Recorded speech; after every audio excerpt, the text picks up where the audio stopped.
Is Nickland the AI demon Kabbalah? Apparently there's another dark Enlightenment style thing. We'll watch this for a second. In late 2025, Tucker Carlson pulled out this image on his nominal podcast. Many people were confused. What was it? Who made it? And what secrets doth it hold? Conrad Flynn tried to explain, only further confusing Carlson. But this was the work of Wait, do you know if JD Vance is like in with all of like the weirdo finance bro crypto people or whatever? I don't get that impression. I've never seen him do any of the finance bro shit. I thought he was, or like Peter Thiel. I thought he was like, for some reason, I thought he was like part of that faction or the Curtis Yarvin thing. He's in with Peter Thiel. Peter Thiel recommended him. Oh, that might be where it came from. Okay. I just don't know 100% how, I guess, but I don't know. I don't follow a lot of this stuff. Like I watched like, we watched like Joanna's video a long time ago related to all this, but I just don't follow it all, yeah. Only further confusing Carlson. But this was the work of several members of the Cybernetic Cultural Research Unit, also known as the CCRU, the leaders of which was one such Nick Land. Despite the podcast playing him out to be a leading expert in the occult, AI doomsday enthusiasts might be dismayed to know that Nick Land actually has no background in AI, or technology, or demonology. Born in 1962 in, presumably England, not much is known about Nick Land's childhood. He's left it purposely pretty opaque. The first we see him emerge is at 25 years old through his PhD thesis from the University of Essex, published in 1987 on Heidegger's Thoughts on the Young Poet, Jörg Trakl. This got Land his PhD in philosophy, a true man of the liberal arts. Yes, that is completely right. Not a STEM kid cell in his body. After that, Land seems to land a job as a PhD supervisor at the University of Warwick. The sources tend to cite him as high, under the influence of several substances at his job, casually coughing as he'd let students into his smoke-filled office.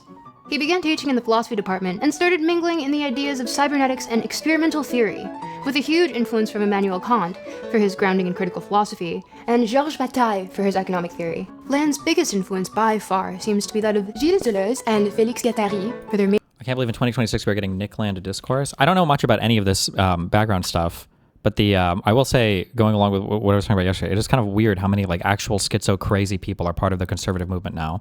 Like your Eric Weinsteins and your Terrence Howards and your there's one other big one I keep forgetting, but people who are legitimately have like their physics theories of everything in the universe, but they're like, these are like crazy people. I don't know. Grounding in critical philosophy, and Georges Bataille for his economic theory. Oh, the Asian guy, the professor guy, yeah. By far seems to be that of Gilles Deleuze and Félix Guattari for their major work Anti-Oedipus, whose dense, hyperbolic writing style and references to machinistic processes would stay ingrained in his works to this day. Land would often find thinkers like Nietzsche darkly comic. To give you a good understanding of his personality, quotes from him would go, "Think of life as an open wound, which you poke at with a stick to amuse yourself." The Cybernetic Cultural Research Unit would emerge from the University of Warwick in October 1995, co-founded by Dr. Sadie Plant, another Warwick professor. They'd soon be kicked out of campus grounds in 1999, though, due to a multitude of reasons, notably a lack of academic rigor, amphetamine abuse, and crazy raves with jungle music. A philosophy conference Len attended included a session in which he was lying on the ground, croaking into a mic, while jungle records played in the background. Based. The now anti-academia CCRU would then relocate to Leamington Spa, birthplace of Aleister Crowley, mind you, to a space above the body shop. I saw some CCRU shit on TikTok, and I thought it was some fake schizo Agartha shit. Maybe he's like the Aegon Chalakian dude. They're not fake. They're out there. They're just very weird. Flint Dibble did a debunk on the predictive history guy. I mean, everything the predictive history guy says is like crazy out there. It wouldn't surprise me, yeah. I can't believe that it was Graham Hancock that Flint debated on Joe Rogan, right? Oh, Graham Hancock would be another one who thinks that there's like lost civilizations that are just out of reach that we just haven't quite discovered yet. And the fact that Joe Rogan like prefers Hancock over Dibble, like really? Dibble? Flint Dibble, right? Locate to Leamington Spa, birthplace of Aleister Crowley, mind you, to a space above the body shop. One can only imagine the employees hearing weird EDM bass going on while trying to explain lotions to a customer. Despite this odd location, a wild lineup of names would join the CCRU, including Mark Fisher, who later developed K-Punk blog and wrote the acclaimed book Capitalist Realism, Kojo Ishun, author of More Brilliant Than the Sun and a key figure in Afrofuturist theory, and Luciano Parisi, professor of literature at Duke University and author of Contagious Architecture, Competitions, Aesthetics, and Space. Most of them would find their association had aged like milk. Why, hello there, intrepid viewer. what brings you to this channel? Anyway, time for today's ad sponsor. Yeah! Have you ever wanted to learn about the Gnostic, the occult, the esoteric? Oh my God. Is this one of the, what were the things that Dan was talking about? Fuck. Do you remember the key things for encrypting? The keys? A UB key? Is that a Oh UB yeah, key? the UB key. Is that a fucking sure. UB key? Eric, have you ever wanted to learn about Cthulhu and the old ones? Well, that's Also, what the fuck is this microphone? where this video's sponsor comes in. Yay! This video's sponsor is MVU, also known as Miskatonic Virtual University. Be it Abrahamic, Hermetic, or Memetic, MVU teaches courses for all levels of study. You want to learn about the AI singularity? You want to learn about Axis from the CCCRU, right?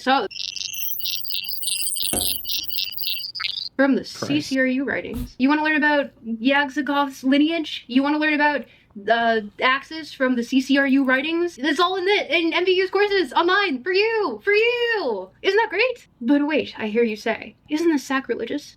Isn't this occult? And to that I say, yes, but also, there are other courses too. Learn about all your favorite Abrahamic religions through your favorite format.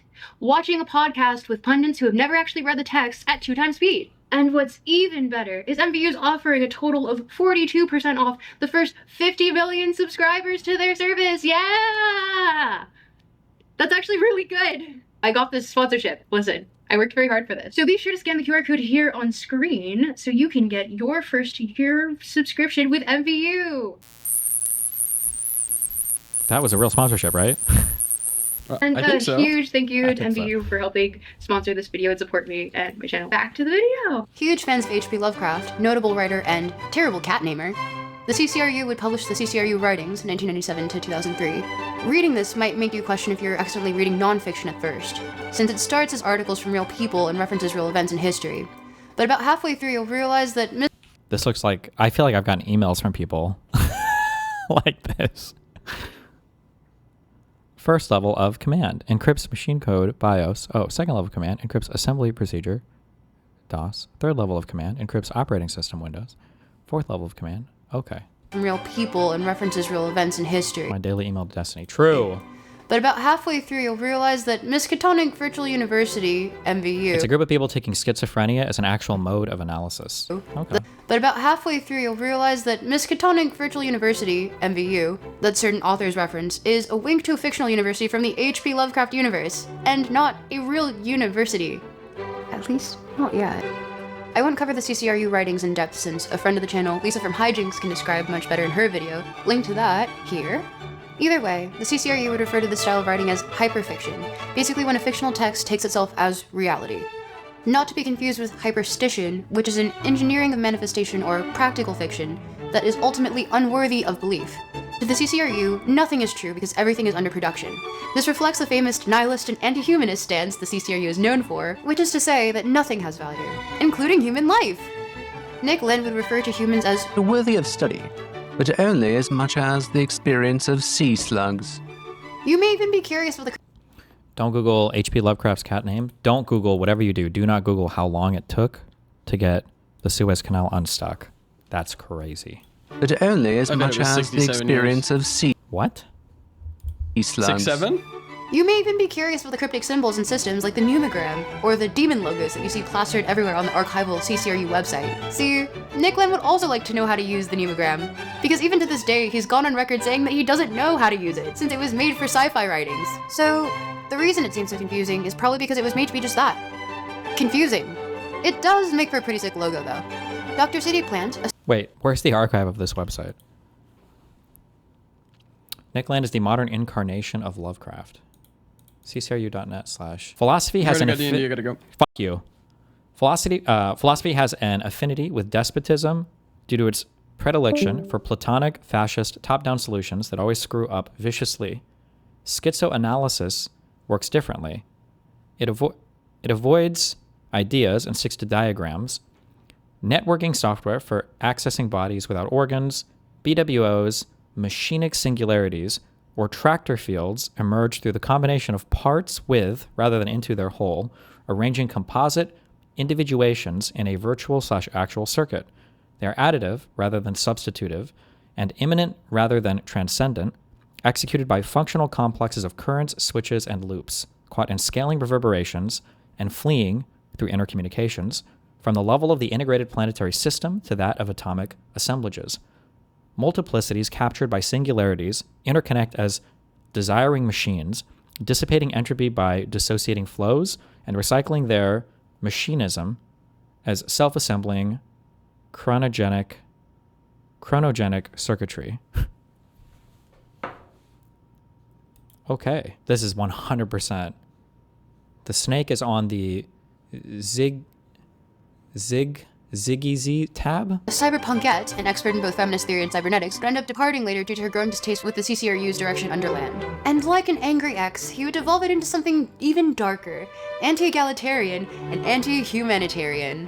During this time, Nick and the CCRU would start to co-opt Accelerationism, a term originally coined by Benjamin Noyes in his book Persistence of the Negative. The original concept references Marx and Engels' idea of capitalism having played a revolutionary role in feudalism, and suggesting capitalism might need to be accelerated towards its internal contradictions and transformed into what would be called communism. Nick Land took this a step further and suggested in his 1994 essay, Meltdown, that we should accelerate capitalism so hard that it should explode into some secret third thing. By this point... Holy shit. It's the HDR color spaces. By this point, his writing goes from PhD grad to dude screaming in the street you try not to make eye contact with.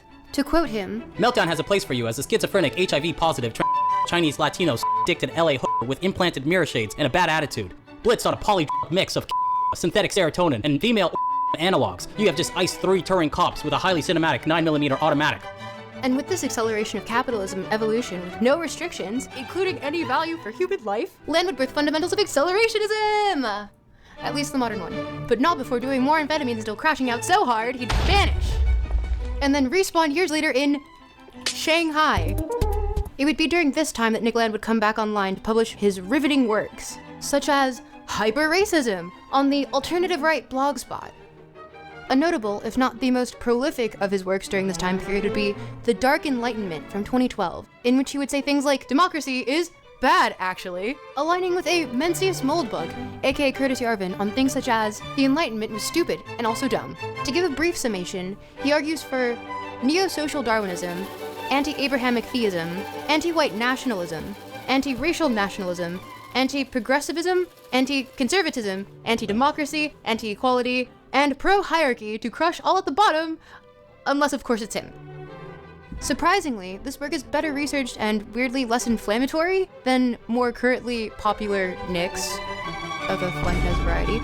The Dark Enlightenment, though, still hits a bit of psychology, sociology, and biology, which of course Nick Land admits he never actually formally studied, but it seems like any proficiency in comp sci wasn't necessary for him to be taken seriously in AI either. Yet, what might be most misunderstood about Nick Land is that, above all, he is a man of the arts, and as such, he enjoys nothing more than the stage.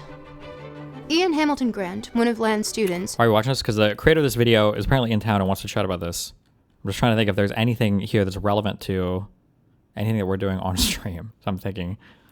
I figure I should watch the video first. There was always a tendency in all of us to bait the liberal, and Nick was the best at it. And this brings us back to late 2025, where we can see a much older Nick Land at the age of 63, talking about his most recent appearance on Tucker Carlson's podcast. Land says, Conrad had built a story that I almost was envious about. Like it was, I thought somehow more compelling, more cinematic, actually, than the version, as far as I'm concerned. She's J-Reg's friend? Yeah, she's part of this, apparently Rowan, J-Reg, and a bunch of people are part of like some Toronto creator group. This is how I know this person. But I don't watch like any of their YouTube videos, so I'm not 100%. Could be realistically attributed. I don't actually know like what the political views of any of the people in that cohort are. I don't actually even know what J-Reg's political views are, I think. Actually, then the version, as far as I'm concerned, could be realistically attributed to me. And I thought, Tucker's response of deep concern was also extremely entertaining, maybe I should say. I don't want to be too frivolous about it. It was very well done, very well done. And the moment where he is captured now 1 million times holding up an image of the numogram is world historic, honestly. I feel now like that if I went to my grave tomorrow, my role as a kind of entertainer would have been completely vindicated. Say what you will about the man, but Dr. Nicholas Land knows how to do one thing extremely well: polarize.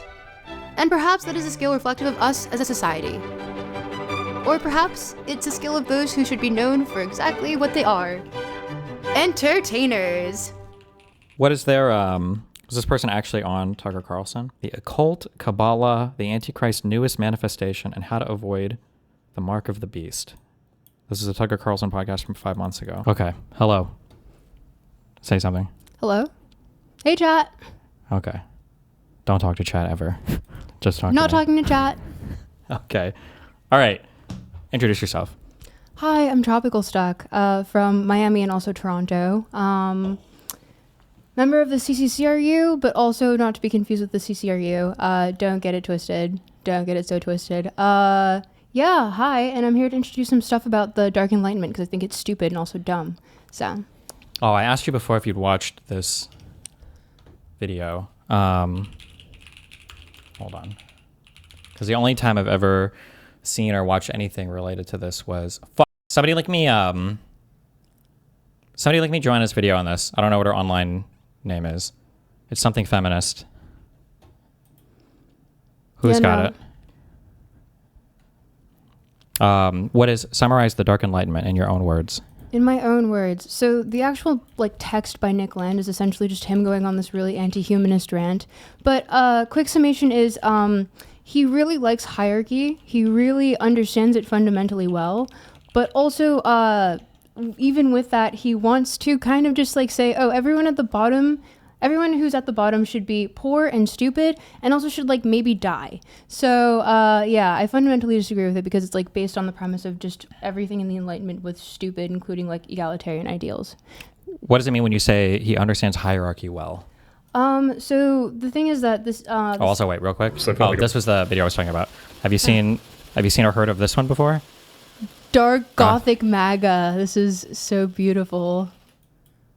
Oh, I'm surprised. Okay. This is literally the only engagement I've ever had with this topic or anything adjacent to it was literally just this video, but I kind of blew up about this. Mm-hmm. I'll park it back here in case. Okay. Sorry. Yeah. You said this before that he understands hierarchy really well. What do you mean by that when you say that? So the thing is that he does understand hierarchy very well because actually I read even his PhD thesis for more, it's pronounced Warwick. I pronounce it Warwick because I refuse to acknowledge that the UK cannot remember to pronounce the extra W in the word. That's so stupid. So Warwick University. So he actually is very well, he's super knowledgeable about hierarchy and how it functions. And he references multiple people like Schopenhauer, Kant,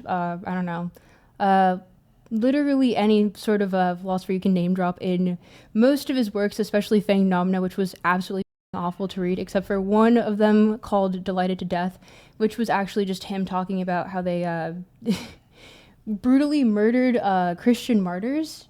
Okay. So wait, I'm asking this in a much more fundamental hearted way. When we say hierarchy, what do we mean by hierarchy? Hierarchy is he just understands the organization of social systems where there are some groups of people that are above other groups of people, or what do we mean by that? Yeah, essentially. So he knows very well how people are cast within a system, and he understands what it looks like at a very macro perspective, and also how it functions through time. Okay. So in the article that I put in the video, Hyper Racism, he actually references the fact that it's not actually going to look like racism from the what the left idealizes racism as, or the right idealizes racism as, the Platonic ideal. And it's going to be more so what is the most fit to colonize other planets? Which is why I'm kind of just he's just a sci-fi writer with extra steps. Gotcha. Did he ever do sci-fi writing at all, or has it always been okay? He did the CCRU writings with a bunch of other people, but that was the book that was mentioned where it was they referenced Lemuria and all the Miskatonic Virtual University and all that. Okay, wait, but then I didn't understand. When you say CCRU, was this did people really start to embody this as a real belief system, or was it always just supposed to be science fiction? It started out as science fiction, and then they also had a sister organization called Orphan Drift that they did art collaborations with. Okay. But the thing is that Nick Land kind of turned it into a bit of a cult, and including that, they also they abused a lot of amphetamines so much that they called it the divine drug or the divine inspiration or whatever. Okay, and amphetamines are base, but okay, go ahead. I mean, just kidding. Don't abuse them. Go ahead. Yeah, don't abuse them. But he essentially like made everyone crash out, and then he left. But that was when he went on his own stint of like writing things like Meltdown or like Hyper Racism, or everything that he wrote after he like despawned and then respawned in Shanghai, because he was like a very much Sino-futurist type. So Okay. yeah. Sino-futurism meaning China's the future of everything or whatever, right? Yeah. Okay. And he's I don't know if he's onto something with that. I don't think so. But why did the Dark Enlightenment, what was the connection for this book to ever become popular with, I guess, like Curtis Yarvin and all the Silicon Valley types? Like, how did they get connected through all of this stuff? So actually, he regularly references, and he does this in a lot of his writings, he just pads out most of his work with, am I allowed to curse? Yeah. Okay. He pads out most of his work. I promise I won't, even though I have all the passes, I think. That's okay. Go ahead. Okay, so he references, yeah, go ahead. He references, like, he pads out most of his work with just, like, actually just completely, like, plagiarizing, although I guess not actually plagiarizing because he quotes people, but, like, he'll take, like, huge swaths of, like, Curtis Yarvin's blog posts and use that to, like, pad out the Dark Enlightenment. But, this is Tropicalstuck? Yes, it is. Hi! But, wait, the question again was? How did they connect? So when he's copying stuff from Curtis Yarvin for the Dark Enlightenment, he's essentially just ripping off his ideas, but then building off of it. And the way that it got traction in the Dark Enlightenment itself was that essentially he like there are some points in which he makes like these uncomfortable truths of like perhaps we do too much censorship, which is also something that Mark Fisher hits on. Okay. Who was also in the CCRU, but he's more of like a leftist, like he's a proto-left accelerationist. Okay. And then real quick, when you say in the CCRU, this is past the point of it just being a science fiction thing and more into like the culty actual thing. So they were actually a unit under Warwick University. Okay. And then they got kicked out. So afterwards, they were in that space above a body shop where they were doing all those raves and everything. Gotcha. Okay, But people that came in and out would like, they have multiple articles written on them because they were actually quite influential in the space, because apparently you didn't really need that many credentials to get like a PhD in philosophy from there. It was quite a new program. So yeah, no, everyone that was coming out of there was like super punk. Like they had shaved heads. They had like a bunch of colored hair. The pictures are actually really sick. That's why there's a bunch of jungle music playing. But Mark Fisher's also dead. Yeah, he is, unfortunately. R.I.P. King. But, yeah, no. Essentially, like, he has a nuanced perspective of... Because the people that were in the CCRU were, like, Kojo Ishun, Sadie Plant, Mark Fisher, who were all extremely understanding of, like, where their spaces were in hierarchy. Okay. But on that exact point...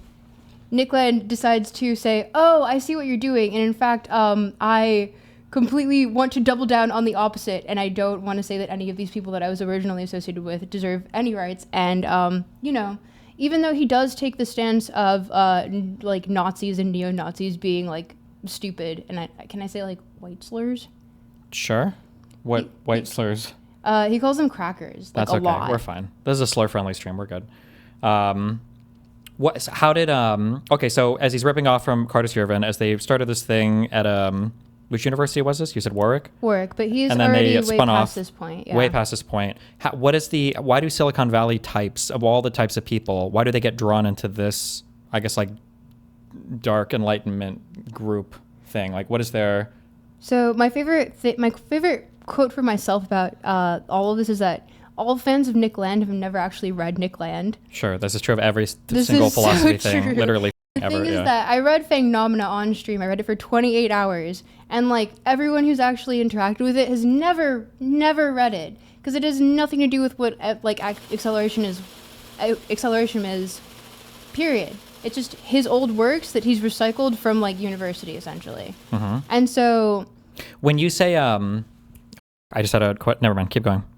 Oh, I'm sorry. Wait. When you say you mentioned before when we spoke about this that his book is like really hard to read in terms of his writing. Does it all read like the CCRU website stuff, where it's like the topological substrate of the dissolution of the blah blah. Like it's just it reads like a techno babble jargon thing, or is it just like Towards the end it does. okay? And some of them towards the end are literally just him writing in like Leet hacker code, but it's actually just Leet. Okay. And like he puts a bunch of stuff like slurs and talking about like sexual violence and things of that nature. And literally the last part, I wish I brought the book with me. It's just like him doing all these drawings of like the spine and then connecting it to like different theories of like what it relates to with the human spirit and like all this. It's really just like sci-fi shit. Okay. But at the end of the day, like the reason why Silicon Valley people like it is because essentially it's just like, oh, we don't have to have any morals for taking down people that are at the bottom. Okay, I'm down for that, because it's just like it says it's essentially like hyper social Darwinism, right? Sure.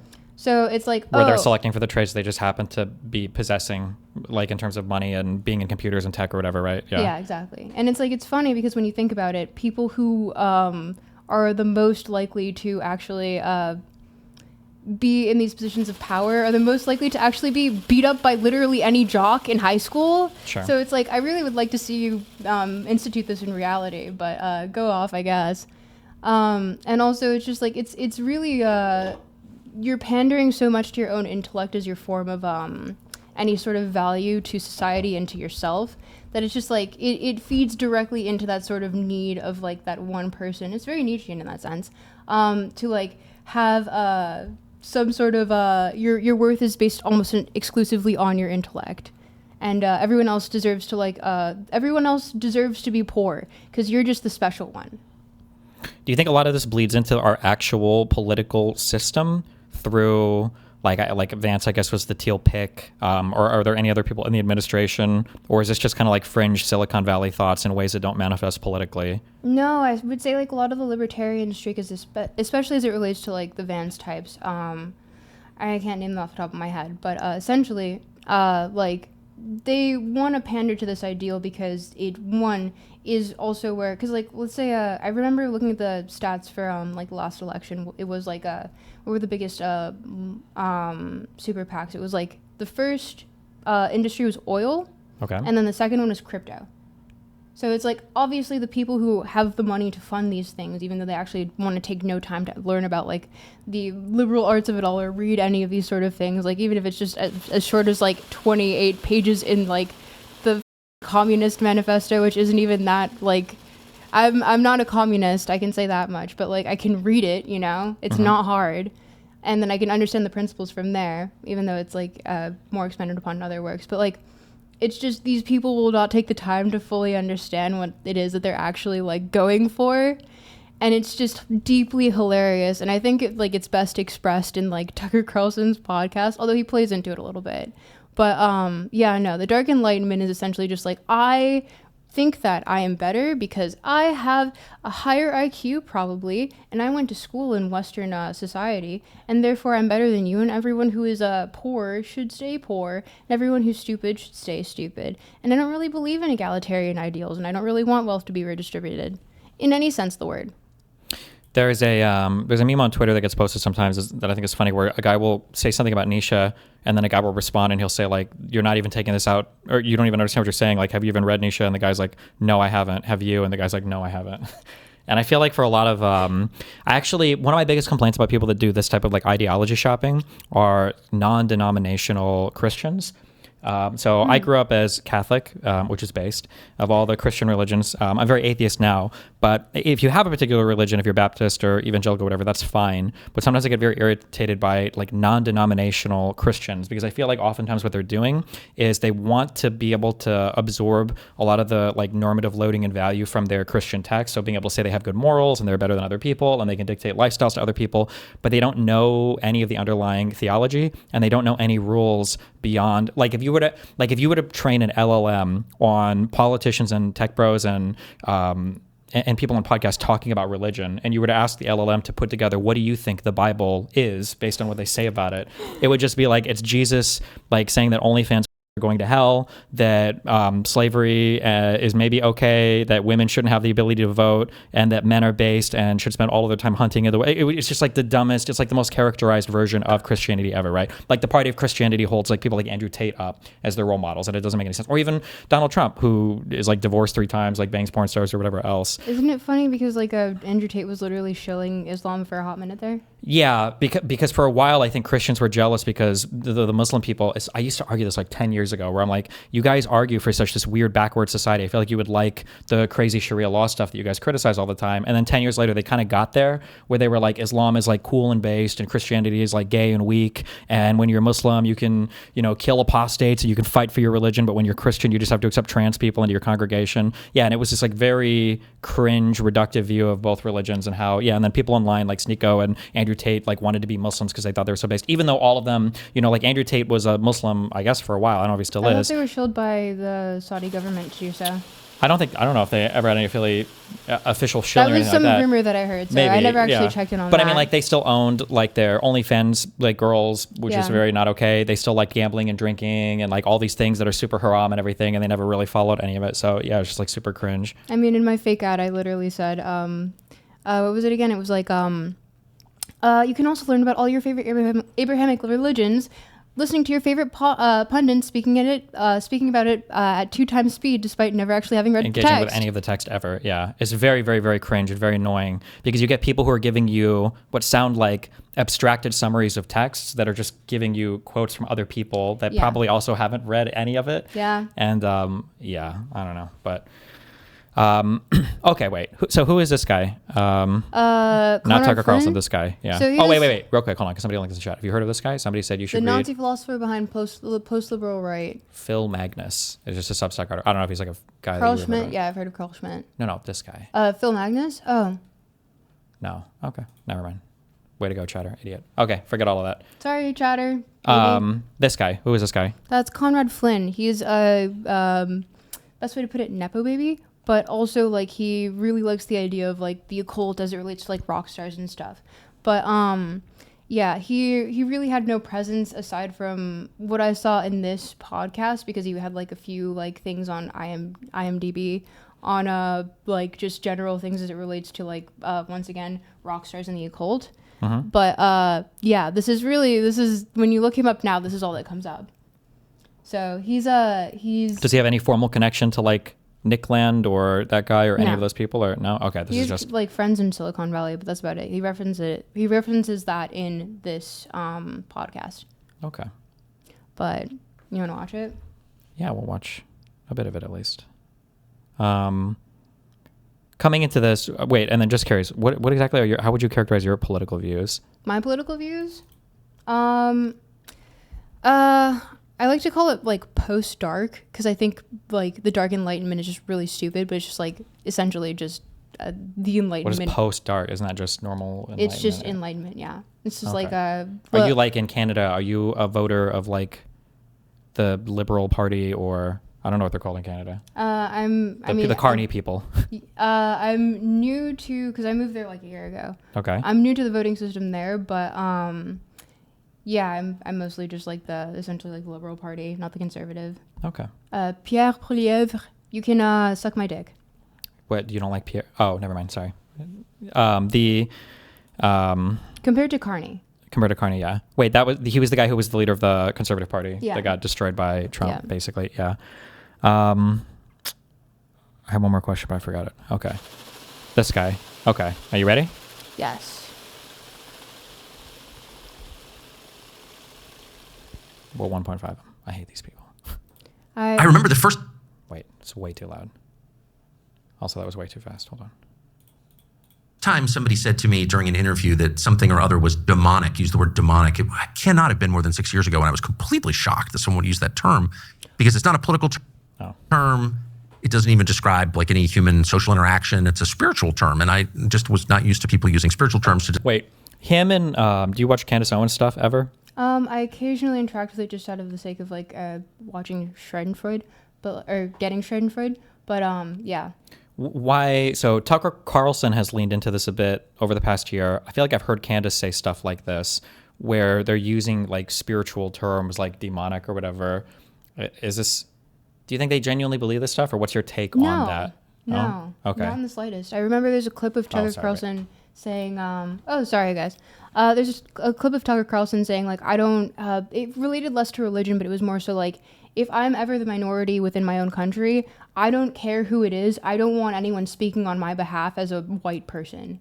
And so I really fundamentally do not believe that, like, he speaks on, like, an ideological basis for, well, I'm sure he speaks on the basis for other people, but as it relates to himself, I do not believe that he's not huffing his own cobe, you know? Okay.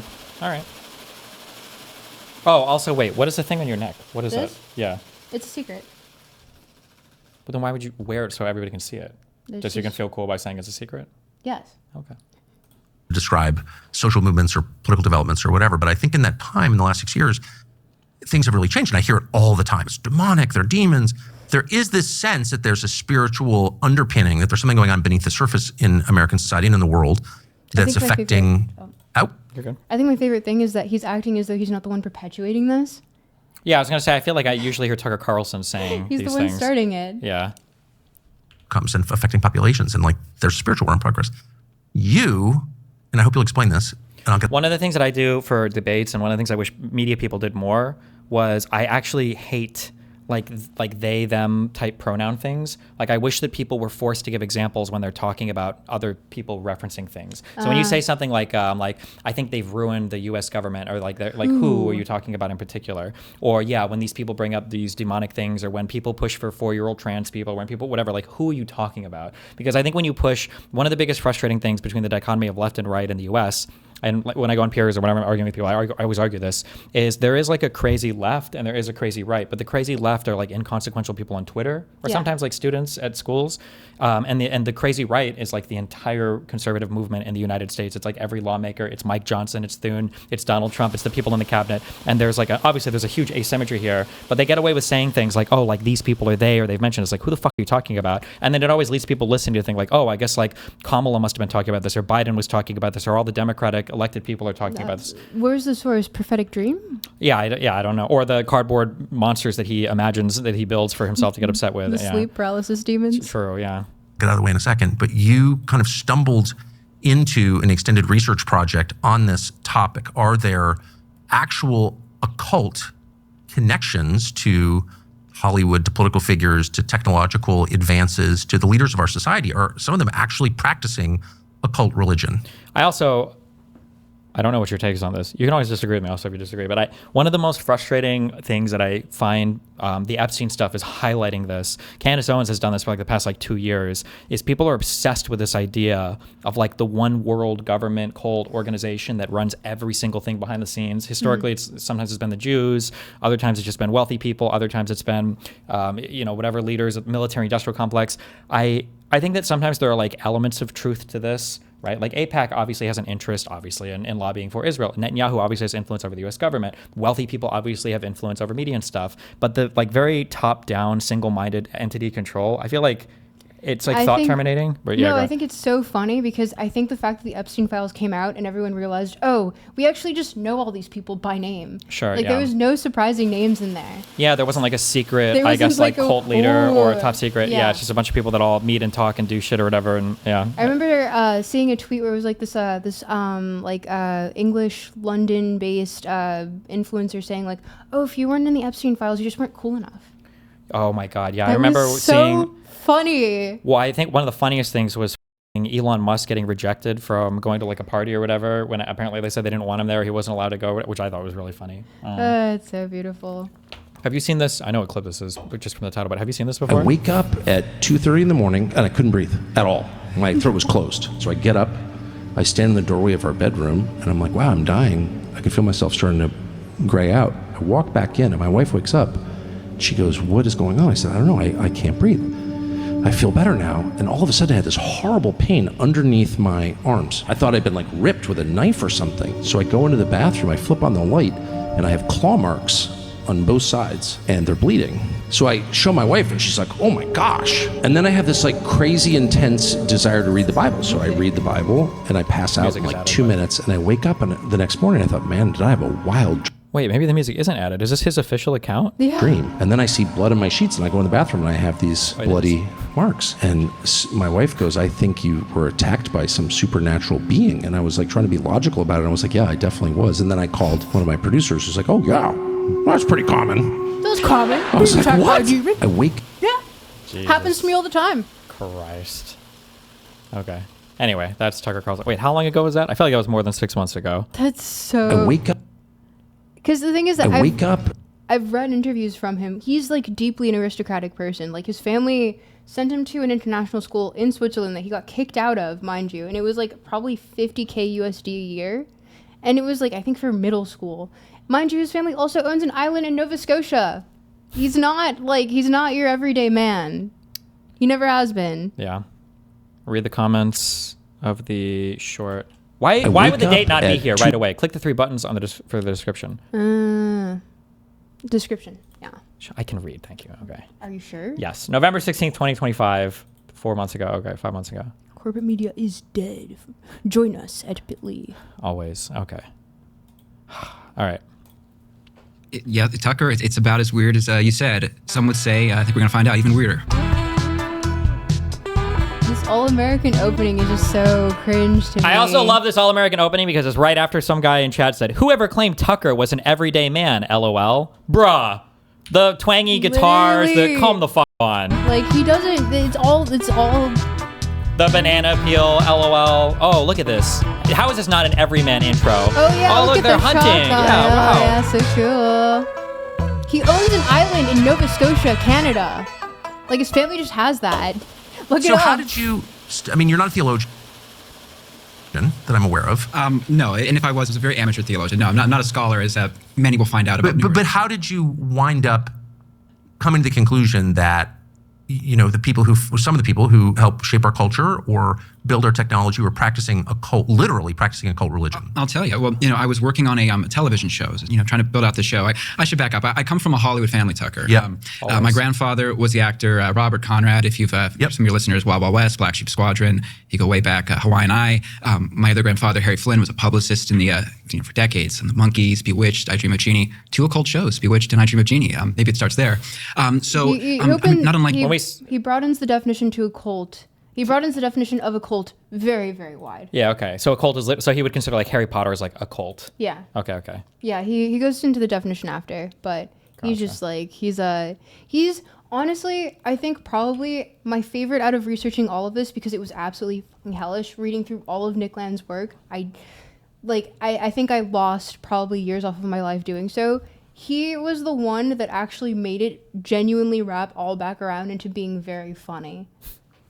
Intentionally or unintentionally?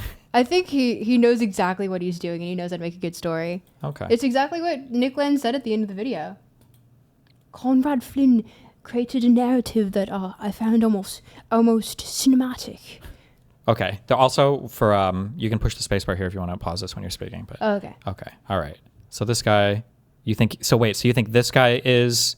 Oh, he's just Nepo baby. But also like doesn't genuinely believe in the crazy occult stuff? Oh, absolutely not. No. Okay. So this is 2 men who don't actually believe this, pretending that they actually believe it for the audience to be actually believing it. Because the thing is that also at the same time, like Tucker Carlson, you've been in the industry this long. You've never seen anyone practicing anything occult? Like at all? In Hollywood? Okay, gotcha. of Jeannie, 2 occult shows, Bewitched and I Dream of Jeannie. Maybe it starts there. I mean, not unlike your own father working in journalism, as a boy, one of the first things you learn when you have parents who work in media or entertainment, you learn that the People magazine version of reality is not the truth. That there is a difference. That is accurate, yes. So I mean, we're not getting into occultism yet, but we're getting into the fact that as a boy, you learn that the way things are presented, not always conspiratorial, but you're always being shown a facade usually from the mainstream. I can't believe I'm saying mainstream media already a minute into this, but things are not what they seem. So as a boy, I was always told and shown that. So years later, I taken to Hollywood these various show concepts, and one of them, Tucker, I was working on was about when actors first break into the business. Where do they live? How do their lives go? It was a very wholesome show about the origins of actors and show business, but it was getting think you come to LA from Nebraska. What happens? How does next? this work? Yeah. But that gets into a basic thing. You probably had this as a boy yourself, of wanting to know how do things work? You've seen the facade, so what's the truth? You know, how exactly? How does any show work? How are stars made? So I was working on this show, and COVID happened. Hollywood kept lighting itself on fire. I sold it to BuzzFeed, and then while they're drawing up the contract, BuzzFeed went out of business. Do what? So it was a volatile moment. Oh. It was a cursed show. The wholesome one was cursed. So at some point in 2022, I'd always had a dream project of mine, just a casual interest of doing a show about rock and the occult, about the secret history of all these things that people are generally interested in. But rock like and the rock? occult. No. Oh, rock and roll, like okay. Yeah, if only it was The Rock, that would be way funnier. Gotcha. There's never been a kind of scholarly, in-depth hearing from everybody, not too biased take on of Jimmy Page being into Aleister Crowley being on the Beatles albums, things that maybe we can dispel some myths, but also there's always interesting, actual weird stuff going on. Yeah. So I wanted to take that show out, and it became kind of not all of this is a figment of your imagination. Oh no, it was not. As I learned I don't say the hard way, but no things. Yeah. So that was the basis of it. You mean to tell me that the entirety of the Satanic Panic actually had a basis in just like actually rock and roll being counterculture to all of the Christian, I don't want to say Christian nationalism, but like Christian sentiment going on at the time? Whoa. This was the same satanic cult stuff that this was like 80s stuff where 80s leads into the 90s as well, but like, yeah, it's just like, oh my God, I'm so shocked. Have you watched any of the, do you know who JCS is? No. He does like police interrogations. There's another guy, I don't remember his name, he's like Australian, but he goes over the whole, is this satanic cult stuff? Is it the same thing as all the parents that thought that their kids were being like... Oh, Satanic Panic, yeah. Yeah, that stuff. Yeah. Are these like similar movements, or do they run concurrently, or is this like a totally separate thing? It's running concurrent, but also like they were attributing it to anything from like, D&D to like rock and roll music. If you play this one record backwards, it's actually just it's playing like satanic summonings and whatever, what have you. But I think like who was it, Ozzy Osbourne, that like bit a bat's head off on stage. There were some things that you weren't really helping the case, but sure. But also, I mean, like they've always been like weird. It was people. Black Sabbath, okay. Like artists historically, I think have always been kind of weird people. But for some reason, I guess as we go through school or whatever, and we kind of idolize like older artists, like we kind of think that like Shakespeare was this, if he even existed as a singular person, people say, but like we imagine all of these playwrights and all of these actors as being like kind of prestigious folk instead of kind of like the wacky social outcasts. I think that historically they always kind of have been. Yeah. And then for more recent people where we see them acting wacky, they think that that's completely contradictory to how they used to act. One of the things when I was talking with Candace that is really irritating to me, and I try to remember this now because now Candace I've hidden... Owens? Yeah. Oh yeah, we did an interview over there. It was terrible. But when we... so I'm 37 now, and I'm old enough to where there's like a generation that's under me that is now kind of like doing culture stuff. And I try to think when I'm criticizing stuff, like, am I saying the exact same thing that every single generation said before? Because if so, I'm probably just like falling into like a generational thing that isn't actually doing anything or showcasing anything of value. It's just like an average generational reaction. So like when it comes to music, Candace was talking about how like the music today is making people disgusting and they're doing weird sexual shit and it's horrible and it's corrupting our youth or whatever. And I think I asked her, and I don't think she really engaged with it, but I'm like, does it give you pause that like every single new generation of older people have criticized every single new generation of music as like corrupting the youth? Whether you're talking Elvis Presley and rock and roll, or whether you're talking about weird... Oh no, he shook his hips. Yeah, or girls are showing their ankles, or musicians are using cuss words or whatever. Like it seems like there's a thing that just happens over and over and over again. But then every time people hit a certain age and they start doing this, they act like there's like a novel thing that's going to destroy society in a way it never has before. And sometimes I feel like people don't ever engage with that, or maybe they do and they're just trying to make money selling their shows anyway. So who knows? I think there's probably value in both. I want to be at least one of the old people that's like, no matter what, I think it's cool. Like Sure. my grandma has like electric blue hair, so she's based. I love her. Okay, based. Wanting to doing research for this show, which was tentatively titled "Running with the Devil," and I brought in a legendary rock critic Stephen Thomas Erlewine from AllMusic, his colleague Ned Raggett, and then the creators of the Osbournes, the recently departed Ozzy Osbourne, Sue Kalinsky, and Craig Johnson. So I brought in legit people. I brought in some of the best critics we have in rock to do a show that would, we'd have Christians and pastors, we'd have occultists. One of my experts on the show was this guy Mitch Horowitz, who I think you knew. I forget if it was at Salon or former editor. Yeah. Mitch Horowitz, my favorite part of this entire podcast is this exact moment where he's like, oh yeah, love him, super nice guy. And then keep playing. Of mine, yep. Yeah. Very nice guy. Well, he became an expert on the occult. I talked to him. A very nice guy. I think he's a self-described Satanist. That was after I knew him. That was after we got to clarify that. Yeah. So Wait, no, what? Self-described. Oh, he's trying to say that. He's trying to say that he was not a self-described Satanist as they were working together. Okay. And a super nice guy. No, he was. Okay, and then also, what does Satanist mean? Like, are you talking about like which sect? Or because I feel like I feel like I've seen things of Satanism that is very much just like secular egalitarian views on things where they don't believe in much. But then I've also heard of Satanist people referred to as like torturing animals and whatever. Like, is this like referring to a specific subset of beliefs or So there's different sects of Satanism from what I understand. There's like the Church of Satan, which is actually the ones that got like abortion rights passed in Alaska, I believe. Okay. Back during like the Sarah Palin days. Horrible time. Yeah. And it's surprising too for Alaska, but like they did it on the same principle of like it's our religious beliefs, therefore we should have this sort of right.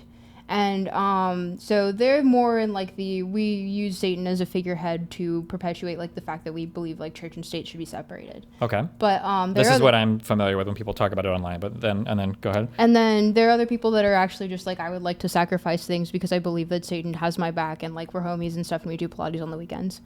Okay, based. While doing the show, it's all a long way to say. While creating the show and taking it around town, I'm another guy that was a big influence, Gary Lockman, this occult historian, a friend of mine. While doing the show and trying to get it created, I would tell people I know in tech because I know a lot of people in different circles. If I want superpowers, I know a lot of different people and have a lot of strange hobbies and interests that kind of the Venn diagram is very unique to me. So while creating this show, the people in tech and the people, some of I know in Silicon Valley or politics, they go, "That's a great concept for a show," and then they'd say, there's some of the stuff going on in Silicon Valley. There's some weird kind of Aleister Crowley cults there, or while researching, one of the guys we'll talk about, Nick Land, was huge in Silicon Valley. His influences were identical with some of the hardcore industrial music, goth music, psychedelic guys in the 80s. So it's funny because you mentioned Aleister Crowley earlier. Nick Land is hugely influenced by H.P. Lovecraft, Aleister Crowley, other people that I can't name off the top of my head, but like obviously this is of the time period of counterculture. Like he's going to Warwick University in a new program for like a PhD in philosophy where they're doing things like attaching fake robotics to people's arms to take cool photos, and like it's just like tying in like broader esotericisms and or like hermeticism into like a sci-fi sort of context. But it's just indicative of the time because it is counterculture to the heavy Christianization that's going on during this time period in the West, at least. Yeah. We talked about this before. One of the things that irritates me sometimes is when you read anything, but especially history, is we tend to read it in like a very cold, black and white, like historical fact. And when you don't exist like at the time, if you don't speak the language, you don't engage with the art or the culture, it's really hard to know how those things actually like play out. Like what do the people at the time actually perceive them to be as? Because when you just read statements in the future about it, it doesn't really convey like accurately what the people at the time, I guess, like felt about those things. So one of the examples I give is that like if you quote like old world leaders and you use these as like examples of how the country was doing at the time, if you were to think about like right now Trump, if you go 50 years into the future and you were to quote Trump and it's like, well, Trump said that every American was happy. Like if that quote showed up in a history book, you would just like read it and be like, oh, I guess Americans were pretty happy. But like living through the time period, you're like, this was like nobody interpreted it this way. Like everybody knew how wacky this was. Yeah. And like the level of serious engagement that people have with topics, like when I was growing up, I don't know, I think you're almost a generation below, but like when I was growing up, there were a lot of people who were like goth kids in high school and stuff and like scene kids. I was definitely, I never pulled off the aesthetic as well, but I was definitely part of those people. Yeah, but they weren't really. There was like counterculture fashion, and then maybe they would do kind of some weird stuff to like rebel against their parents, but these people were not like critically engaging with like a huge like plethora of literature about like goth, whatever, like any philosophy, psychology, whatever. They were just like counterculture kids that listened to certain bands or whatever. Looking away because I did actually really like okay, maybe you did. Literature. Sure, maybe you did, but most people weren't. They went to Hot Topic, they bought the clothes, they had the spiky things, and like that was it. But sometimes people get so, I don't know. Mary Shelley is like actually kind of based. She had like she had sex on on her mother's grave. That's okay. That's kind of cool. Wait, when did she die? Really early on, because I believe that she published. No, I mean like what year? I have no idea what year. I don't remember, man, off the top of my head. But Okay. like she, she's like one of the, and also the modern Prometheus is like so indicative of like the time period that we live in now, which is funny because Guillermo del Toro made that movie, but it had nothing to do with actually the book because it's actually really good and probably one of my favorites. But it's like about essentially how do we know if we're taking technology too far, and if we've created something that is like not only like are we treating it terribly, but also will it hurt other people because we've treated it terribly, like we haven't actually taken any safeguards into account, and we've done all of these. I mean, the Frankenstein's monster was treated terribly, but anyway, needless to say, Mary Shelley's really cool. Read the book if you haven't. It's like actually quite short, and she wrote it in a weekend. Based. Okay. Yeah. All right. Is that I was researching because this is hardcore occult stuff. So for me, Tucker, at some point I was like, and it kept occurring to me, why when I'm researching this show and also hearing about what's going on in Silicon Valley with weird stuff, why am I hearing about the same stuff? And why are these people, again, you think of Silicon Valley and you think of the modern, elite as being secularists, rationalists, people who have a, no religion for me, thank you, attitude towards stuff. Why are they into the same stuff that Kenneth Grant, Genesis P. Orridge was into, Brian Geist, and William S. Burroughs? Why are they into the same weird stuff? So that would. Sorry. William S. Burroughs is a based author, but anyway, why are they into this stuff? It's because I don't know, it's cool and they don't understand what's going on. They want to go to the weird sex parties after the stupid networking events. Based. To answer your question, that was the entry point into this for me, is having researched the show and being such a nerd about it. I knew it forwards and backwards. That when I started to get into the tech stuff, I realized I was researching the same thing. It's interesting. So here's the distinction that I make in my mind, and it's between people who are participating in occult practices and have no idea that they are. Right. People who are, participating in abortion and don't see it, don't understand it as what it is, which is a child sacrifice ritual as old as Canaan. How many? Who are used. How many abortions have you paid for, Tucker Carlson? Is that like a thing for him? Has he? No, I'm just accusing him of things. Just in case. Oh, thank you. Okay. Oh, you're just okay. Thank you for clarifying. So yeah, no, the I'm just stream is accusing legal him. Safe. Okay. Yeah. I was gonna say actually, it wouldn't surprise me. I think he has a family, doesn't he? Yeah. He's very gay coded to me, but You think he's gay coded? a little bit. He doesn't strike me as gay. He strikes me as like theater kid. Yeah, those guys are all gay coded to me, I guess. But maybe I know they're too not many actually. theater kids that are like That are not definitely gay? straight, but like also like you could see why people might consider them like gay coded. But I Okay. think it's just a matter of like I have no problem with my like Effeminate mannerisms or something. Yeah. Or, okay. which I think is Using based. hallucinogenic drugs, which are clearly a portal for demonic as old as Canaan, Sorry, hold on. I missed some of and this. don't see it, don't understand, have no idea that they are. Right. People who are, participating in abortion and don't see it, don't understand it as what it is, which is a child sacrifice ritual as old as Canaan, who are using hallucinogenic drugs, which are clearly a portal for demonic possession. Okay. What the Really quick, Most people the don't word know that. witchcraft, I think in Greek it's pharmakai, I think it is. So there's always a natural link between kind of putting yourself. not really. I don't know. 'Cause I like when people find links like through like etymology or whatever, and they're like, you think you know this about this thing, but actually if you look at the root of the word, it's actually something totally different, and now that's like mind your whole existence or whatever. And it's like, does that actually matter that much? Well, the thing is that if you look at like like anthropology to an extent during a huge portion of this time period, they did see medicine as magic. So pharmakai made sense as a word, like as a Greek origin word. But Sure. like once again, we've split the definition up in the more modern sense. Sure. So, And I don't believe in smuggling like all this hidden crazy thought into like the etymology of words. I think it's a little bit dumb sometimes where people Yeah. think that like if you can sneak in this thing that all of a sudden it's like subtly transforming your minds. Like I think you can play games with language to kind of move people's opinions in other ways, but not like that. Like a Manchurian candidate, like you're activating some secret part of your mind because the root of the word is in another language that you've never learned before or whatever. I think gets kind of silly. Yeah. I mean, he's trying to attribute two things here. That it's like one is literally just like just a word that has two offshoots in the modern language. One of them being medicine, the other one being whatever he said. Sure. Yeah. The whatever portal or weird magical shit. Altered states. There we go. Because also there is historical precedent for like during the Eleusinian mysteries that they used hallucinogenic drugs for Like they had like these jars that they would dig into and they found hallucinogenic properties in them. But we're not really sure if they even actually used it for that. So, take it with a grain of salt.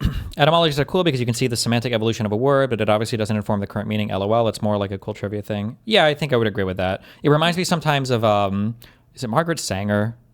Is an earlier proponent or whatever of abortion, and people are like, oh, this person was racist, so if you support abortion now, it's because you were misled by people that hated black people like 60 or 70 or 80 or 90 years ago or whatever. Or people that'll say things like, oh, well, did you know that the Republicans are the ones who ended slavery and the Democrats fought against it? And it's like, these are political parties. Yeah, like 60, 70 years ago, like why would this inform how I view a political party today, right? Like I wouldn't even say today, like, oh, Donald Trump should be pro-war because Bush was, because that wouldn't make sense because the political parties have changed so much, although Donald Trump is now pro-war, which is another thing, but a whole other thing. But yeah, they would say the party of Lincoln. They say, yeah, static states or altered states. Wait, which ones are the racist ones? Someone wait, I thought it said which parties are the racist ones now, and I was like based, but think between putting yourself. They would say ecstatic states or altered states. That's always been the. I mean, there's a kind of lurid story behind the witch's broom in terms of what she's doing to work herself up into that state. But yeah, it's all about. But she's doing it intentionally. I guess that's the distinction that I would make. In a secular country, a free to be you and me country, there are a lot of people who are doing things because they're fun or interesting, or everyone around them is doing them, and they don't understand the spiritual consequences. But then you're telling me, Tucker Carlson, that you have never done a hallucinogenic drug, which I think he does admit to later on. That's why the demons were able to come back when he had that dream. Yeah. Once you open the gateway one time, it's always open a little bit. Yeah. It gets even more abstract in like what he tries to connect it to later, but it's fun. Oh boy. There's another category, and this is the dividing line in my head. There's a category of people who are seeking power from supernatural forces that they acknowledge are absolutely real. Right. And they're practicing an occult religion, and they're doing it with self-awareness. Right. And I always felt like there weren't that many of those. But what I've learned from you, from our extensive text exchanges over the past year, is that there are actually some of those. I know he is, of course. Quite a few of those. Oh, but totally. I mean, look at it a couple ways. So, among other things, Tucker, we're living through. Holy shit! Now that you mentioned, no, it's just like he has a very Twinkie vibe about him. He absolutely does. Also, is this guy like an occult warrior? Does he fight against occult people? Is that why he has a Ghostbusters shirt on? I just noticed the Ghostbusters undershirt. No, I think he's just a huge fan of sci-fi. Oh, okay. Which is really funny. Like, wait, does Ghostbusters count as fantasy or sci-fi? I think it's sci-fi because they use like tools that are science coded to get the demons and ghosts and stuff. Okay. Actually, some of those, quite a few of those. Oh, but totally. I mean, look at it a couple ways. So, among other things, Tucker, we're living through an explosion in, occult's a big, broad term. Yes. What does it? Can we define it? I mean, it technically means the hidden. But there's a book written by these guys that they ran in a occult bookstore in New York in the 70s. It's called Bull from Heaven or something like that. But one of their definitions, it had to do with elements of New Age philosophy and neo-pagan thinking, I think, was part of their definition. But it got broadened out a bit. Occult can also just mean interest in New Age, which accounts for like 80% of Americans, whether it's astrology. So remember when we were talking about like, he completely broadens what the meaning of occult is? Yeah. Yes. He says it's attributed to like 80% of Americans. Do you like Pokemon? That's a cult. Yeah. But it also even is like the things that he's referring to here. Like when we say astrology, like it might be that 75% of women like engage with astrology, but it's probably like less than 2% that like seriously engage with astrology, right? Like the idea of like, oh, I read your horoscope or like I looked at your moon chart or whatever is one thing versus somebody who's like, I'm only going to make decisions about my career, my life in this phase of the receding, rising Venus because I know that blah, blah. Like that's probably a very, very, very small percentage of them that are actually seriously engaging with it. Well, don't you ever know when Mercury's in Gatorade or whatever? In Gatorade? What color Gatorade?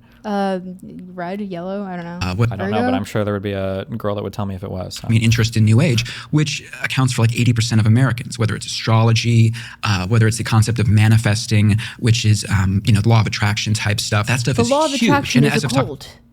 True. To you about. It's also huge on the right in terms of Maha, Make America Healthy Again. These ideas that we don't think of as being too goth or too occult or too out of the mainstream have become incredibly mainstreamed over the last decades. But I mean, even going back to 19th century America, they were there, and even 18th. But since the 60s, they've exploded. But they've become so ingrained in our lives, we don't typically notice their origins. We don't see them as a cult. No. But we're also living through a goth explosion. I know you're not a huge... So the funny thing is that he refers to this as though there was like not any sort of occult tendencies in humanity prior to this. And it's like, what the f*** are you on about? Like, one thing I don't like is when people have people do this in debates. The recent debate I had with Constantine, he got mad because I tried to define a word. Like I was like, can we get a definition for wokeism? Was the thing that we were fighting. I was like, can we define wokeism? Because people will live in multiple worlds when they're having a conversation, and this is a thing that like it bores me so much and it makes me instantly hate all of these conversations. Like what he just said in terms of the occult stuff didn't used to be that popular or whatever. That is, strictly speaking, probably true if you use the narrow definition, but then he says it's gotten more popular by using like the broader definition, right? Because I'm sure there were a ton of people that engaged with a ton of stupid shit that were superstitious about literally everything. My grandma had a million different superstitions about like bingo night and how many old wives' tales were there about, like, is putting your tooth under a pillow when it comes out, is that like an occult thing? Like it's not religious. It's not this, yeah. Yeah. So it's like, yeah, people. Any sort of neo-pagan beliefs. Yeah. So people will borrow, like, is Santa Claus leaving presents? Like, couldn't that arguably be like an occultish thing? Maybe. Yeah. You know, the boogeyman. Sure. Maybe. Yeah. Yeah. Don't see them as a cult. No, but we're also living through a goth explosion. I mean, I know you're not a huge, you sit in front of the TV and watch Netflix guy, but like shows like Wednesday, Stranger Things. Yep. You can always hit the space bar too. Yeah. Okay. Go on. I hate Wednesday, the first season. When that season came out, everyone asked me if I had seen it before. I purposely have never watched it because everyone compared me to Jenna Ortega. If you ever do that, I will kill you. I hate you. Do not talk to me. I have no idea what Wednesday is. Wait, is it about the Addams Family? Yes. She's the girl. Yeah. You are kind of like, no, I'm just No. kidding. I have no idea. I've never seen it. No. Horror is, in terms of box office, shows like Wednesday, Stranger Things, horror is, in terms of box office, maybe not in terms of creativity. Wait, it's also funny that he would bring that up as an example of things. I can't speak to Stranger Things, but like Wednesday would have been a character from the Addams Family, which was immensely popular. I don't know when did they start, but it was in black and white initially, right? Addams Family related stuff. So like, these are literally remakes of things. Also, like, there's no way that. Sorry, when did the Addams Family come out? Like 60s? It's like I Dream of Jeannie, no? Oh no, that's the book. When did the Addams Family show come out? Okay, thanks, Siri. Hey Siri, when did the Addams Family television show come out? Oh, it's not going to say it. September 18th, 1964. Okay, there you go. Yeah, a lot of these things he's referencing, or at least that thing, was like the Addams Family is way more popular. My vibe was like in the 60s, 70s than it is now. Like you kind of have these weird offshoots, but like that was a popular sitcom TV show as well. But like, yeah, all of these things. And then even prior to this, I grew up watching a lot of horror movies. That was like my thing growing up for whatever reason. So a lot of like the campy like 80s, 90s horror films. But prior to the campy 80s, 90s horror stuff, there were a ton of movies made about like the classic monsters, like your Frankensteins, your Count Dracula, your vampire shit. Like these things were, yeah, I don't know. No, it's been throughout all of time. So it's like he's saying there's a resurgence when it's been like, I really wanted them to just pull out some statistic, but it's like vibes-based analysis only. Sorry. Yeah, always. Everything is always vibes. There's never numbers. There's never anything assigned to Shout out to P.F. Young. True. Good friend of the stream, P.F. Young. Yeah. I do actually genuinely really like P.F. Young. We do too. Well, I do. I don't know. My audience goes back and forth, but. Stranger Things, horror is, in terms of box office, maybe not in terms of creativity, it's as big as it's ever been. Halloween. Oh yeah, Halloween. Some people. Really? Halloween is getting more popular than Christmas? Like, man, you live in the U.S. Yeah. But, and then also this would be a good thing for numbers, right? And these guys are getting paid lots of money. They're on really popular podcasts, 3.1 million views. I feel like every conversation these people have is a conversation I could expect my parents or my uncle or some random person to have. Like, it's never like Halloween type movies are 42% of the domestic box office as opposed to being 20% in the past or whatever, right? They never have any, it's always just like, yeah, like you said, like vibes and shit. Vibes-based analysis. Yeah. Half joke that Halloween will be on pace to overtake Christmas at some point, just because it's become like a year-round thing. Halloween? So, yeah, Halloween's huge. Yeah, every year it gets bigger. So there's an element of this, Tucker, where once you I hate to admit. For a second. Also, another reason why that might even be like, because I haven't looked up the statistics. I don't know if they've looked up the statistics, but the only reason that might even be plausible is because there are other countries that don't actually that aren't Western that celebrate Halloween because it's fun to dress up, And also, like, they like doing that. And also, they have horror, like, in genres already built into their own cultures, like East Asia and shit like that. So it's not even like, oh, Halloween's getting more popular and Christianity is taking it down. Like, no, it's just becoming, like, we're becoming a more globalized society. Whoa. Well, we were. I don't know about over the last year or two. But Yeah, you got me there. yeah. Admit in public how out of it I am, but I had no idea. This is the first time. Yeah, no, goth is huge. I mean, even singers like Billie Eilish and stuff, goth is huge. Because she does she wear black lipstick on like a song or something? Yeah, I don't even think she's worn black lipstick. yeah, okay. I think she just dyed her hair like a little bit like saucy. Based. Leads to happiness? Happiness. Yeah. We've got a new partner. It's a company called Cowboy Colostrum. It's a brand that Whoa. is serious about actual health. And the product is designed to work with your body, not against your body. Wow. Code Tucker at cowboycolostrum.com. Remember, you heard it here first. Where you're like, I hope huge Honey thing. So it's one of those steals things that all his money. once you alert someone to how popular something is, it's like learning a new word. Where you're like, I've never heard this word in my life, and for the next week all you hear is obstreperous. You're like, wow, you're like that guy's obstreperous. Like, there it is again. So this stuff is huge. But the reason I, as opposed to a lot of other people, was able to really notice it is, again, I was working on this show. I know the history of rock. I know a lot of fair amount about politics. I know some of the tech stuff, a little bit of art history and literature. So when people were Real quick, one thing that annoys me too for all of these shows is if you're proposing like a hypothesis for something, which is that I would say that's as deep as all of these podcasts go, is always like at the hypothesis level. There's never any deeper analysis, right? No. But usually there will be like a really clear, obvious reason for why a thing is the way that it is, but they never actually reject or engage with it. They just talk about their little pet theory on the side or whatever, Yeah. Like my guess is Christmas will always be more popular just because it's a really popular shopping season. So there's a ton of money, advertising, everything behind it. But they like that thing that you said, for instance, about like, well, maybe Halloween is a little bit more not secularized, but it's not specific to Christianity. society. Yeah, so other cultures can celebrate more. Like there would be like a default assumption in some area, but they'll never engage with like, well, some people would say this, but here's why it's not true. They just like hand wave it or they don't even address it, and then they just talk about like their little niche conspiracy stuff. But the thing is that I'm pretty sure I say I'm pretty sure because I can't talk to them both. I mean, I probably could DM them or something and get ignored, but like, I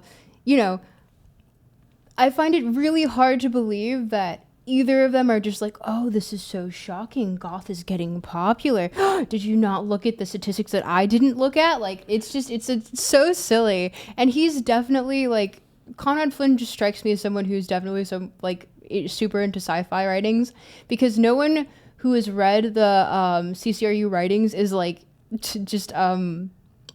not like super deep down into like the 4chan sci-fi like lit categories. So it's just like he's deep in there, and it's just funny to me because he's like very much a like Hollywood nepo baby. Yeah.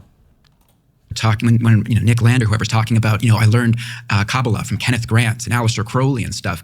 That I'm like, Kenneth Grant, he's the guy that got Bauhaus and a lot of the goth guys into witchcraft and industrial music. What is Nick Land, this academic who is incredibly influential on AI? What is he doing being into this stuff? Okay, Pause. Incredibly influential on AI. Nick Land is incredibly influential on AI. Nick Land said, and I think this is his most popular quote on AI, is capitalism equals AI. Based. Okay. And it's literally just like like, how to dumb this down? Like, essentially, because it's also not even he's not the first person to say it. Like, it was Marcuse, several people have said this, like, properly diagnosed capitalism as something that is what Nick Land would call, like, hyperstitious, which is, like, it essentially, the idea of it, although he takes it into, like, a more H.P. Lovecraft sense, where he's like, the old ones are whispering into my ears and therefore making it reality. But also, it's more of just, like, oh, the thing itself exists and it perpetuates itself by its own existence, but it's called a self-fulfilling prophecy. We already have a word for it. It's not that deep. Sure. One of the challenges of this conversation is And kind also of where he to doesn't know how begin. to program. Based. That's one of the big issues that I have with a lot of the newer tech bro-y people. And it's a bit not fair, I guess. Like, you can be a good business leader without having all of the underlying skills. But I do have some base level of respect for people like Bezos or for people like Zuckerberg, who were involved like on the ground in the early part of their stuff. Whatever their big company is now. But people like, I didn't even know this for the Andreessen guy. Like, I looked him up, I think like an hour ago or whatever. I didn't realize he was just a venture capitalist. Yeah, no. I'm like, a lot oh, of why the them fuck is this guy? Yeah, these people couldn't like make like a Hello World script, or maybe they could. I'm sure they could figure it out, but they don't really have any strong credentials or any strong influence in anything they do. One of my favorite moments of all time was watching, because Elon, like, he posits himself as literally an expert in literally everything, but it was him when he bought Twitter, and he was talking about how they needed to refactor the entire Twitter and reprogram everything. Somehow in a Twitter space, an actual software dev like got up and started asking him questions. He was like, when you say that you need to like refactor all of Twitter, can you walk us through like the whole Twitter stack? Like, what kind of a refactor are you talking? Like, actually asked him like particular specific questions. He had no technical questions. Yeah, he had no concept. Technical questions. Nothing. He couldn't respond with a single thing about anything. And it's like so. Yeah, it's so annoying that all these people are, like you said, it's all vibes based. Like they have no background expertise in any of it, so they're giving abstracted takes, but they're not doing the abstractions because they don't know any underlying material. No, the funny thing is that Nick Land constantly references things like AI or like because so in the CCRU writings there's a thing called Axis, which is axiomatic systems, which is like a character that essentially breaking this down super quickly. It's like it gains sentience and then it like essentially tries to overtake its own timeline. But and like there's the Lemurian Time Wars. It's all sci-fi. It's all just sci-fi in the CCRU writings. It is sci-fi. It is probably his like one of the best works that he's attributed to, because he didn't write all of it. He had a lot of co-writers, and a lot of them were really good. But yeah, no, it's just like it's sci-fi. He's not like he's not really talking about anything that he has any sort of expertise in the there's slightest. Also and there's also this idea of just because you might have been early to a thing, like there might be a lot of people that are guessing around a thing, but to say that you're the founder of or like massively influential, when like if you would have deleted your contribution, would it have significantly impacted the field? No, well, I it guess would it's for have the guy. changed It the would have changed. aesthetic. Yeah, maybe. Yeah, if that even. It would have been less cyber gothic and like terminal based. It would have been more like, I don't know, Apple. Sure. Yeah. It reminds me of an analog in the podcast or pharmaceutical world is there's this guy called, or doctor world, there's this guy called Dr. Robert Malone. You ever heard of this guy before? He's Joe Rogan's, he used to be his number one anti-vax guy or whatever. And he used to say that he was like the founder of mRNA technology because he published some paper in like the early 90s about like one aspect of this thing, but like delete him and nothing changes. He wasn't like, yeah. But these people will take credits for these entire fields of knowledge or information sometimes, despite their contribution being either insignificantly small or non-existent, you know? No, I mean, the funny thing is that he just says it like, oh, he's so influential on AI. No, he's not. Yeah. And usually for Clearly these not. people, especially because so much of this stuff manifests itself in like market things later on. It's like, oh, like they'll be like, oh, I knew this was happening, blah, blah, blah, blah. Oh, cool. Are you like a trillionaire? Like, where are your billions of dollars or at least hundreds of millions of dollars? If you knew all this was coming, you should have been like investing in these companies early on or making calls about something early on where you could have been super, super rich. But instead you're just this random dude talking on a podcast. Sounds like you were about as informed as the average citizen, you know? Basically. I mean... He doing? Oh. Yeah, no, keep going. This academic who is, incredibly influential on AI. What is he doing being into this stuff? Okay, so one of the challenges of this conversation is kind of where to begin and what's the narrative spine, and how do you explain something that's this pervasive, complex, and basically so rarely explained. So maybe we start. Do you think that the only reason that Conrad Flynn got onto this podcast, aside from being a Nepo baby, is because they've been extensively texting? Wink, wink. Because now that you put that in my head, I can't stop seeing it.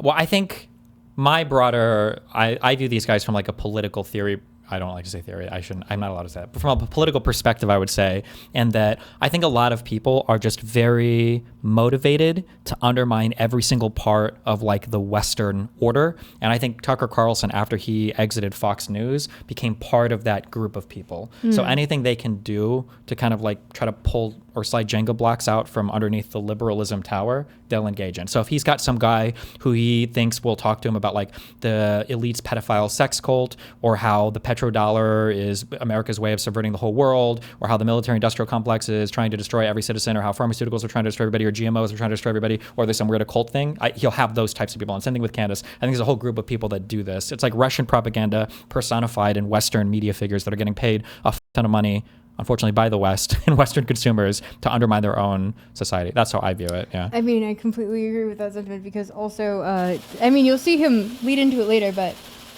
essentially, like, he just goes into the entire thing as, like, AI satanic panic. Sure. And yeah, basically, yeah. And it's just like, oh, that's when I was watching it the first time on stream, and I was like, oh wow, he's literally just like he's within the right, just causing more right infighting, and it's very funny to me because I was just like, yeah, go off, dude, keep going. True, yeah.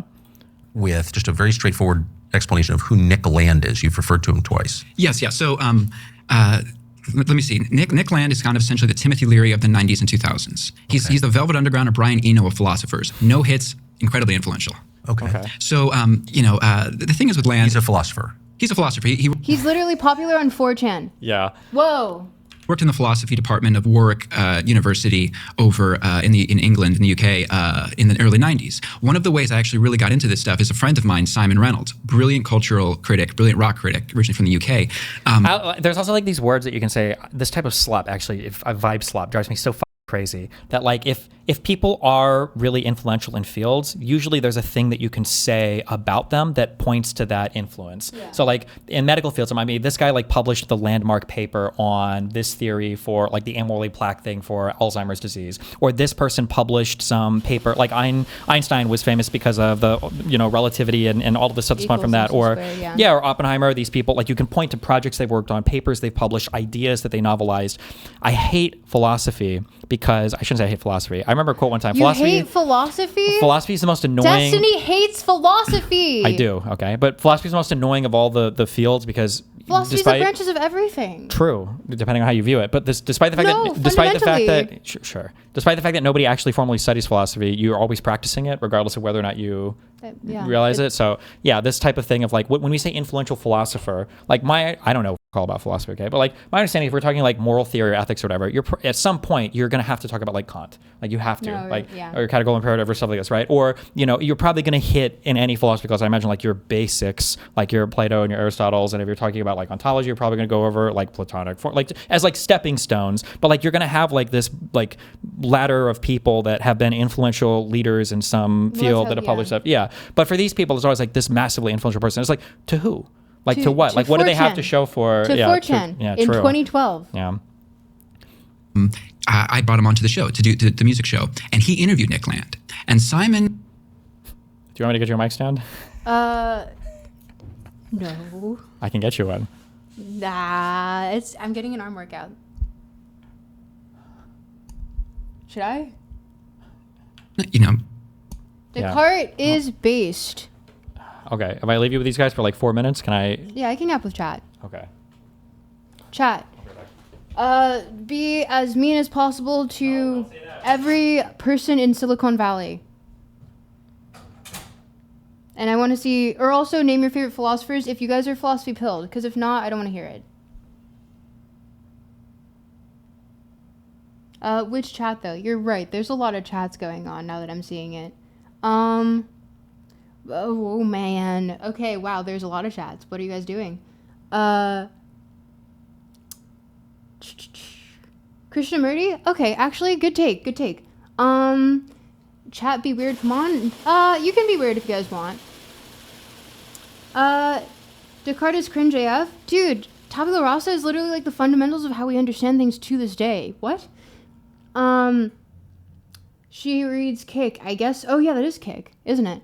Sorry, everything's looking like total slop to me right now. There's a lot going on. Silicone sloppers. Kierkegaard, good take. Bertrand Russell.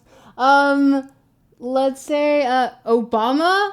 Yeah, go on that one. Actually, explain Obama as your favorite philosopher. YouTube chat is fast. Soren Kierkegaard, yeah. Camus, honestly, I've been rereading lately, and genuinely, he's such a fantastic writer. And even when it's translated into English, it's still fantastic, as opposed to like Baudrillard and shit like that. Deleuze and Guattari, oh my god, I'm still in the Quarantine Collective, but Deleuze and Guattari are like such shitheads to read sometimes, and like they hit at truths that you're like, yes, but like why would you say it like that? Like, you don't need, like, schizoanalysis. That is such a, like, okay, get it. You're upset with Freud that he coined all these terms that you don't agree with, but, like, stop. Tropical read-only DGG chat. Okay. Bataille eroticism basis That's why I put economic theory in quotes in the video. Yeah.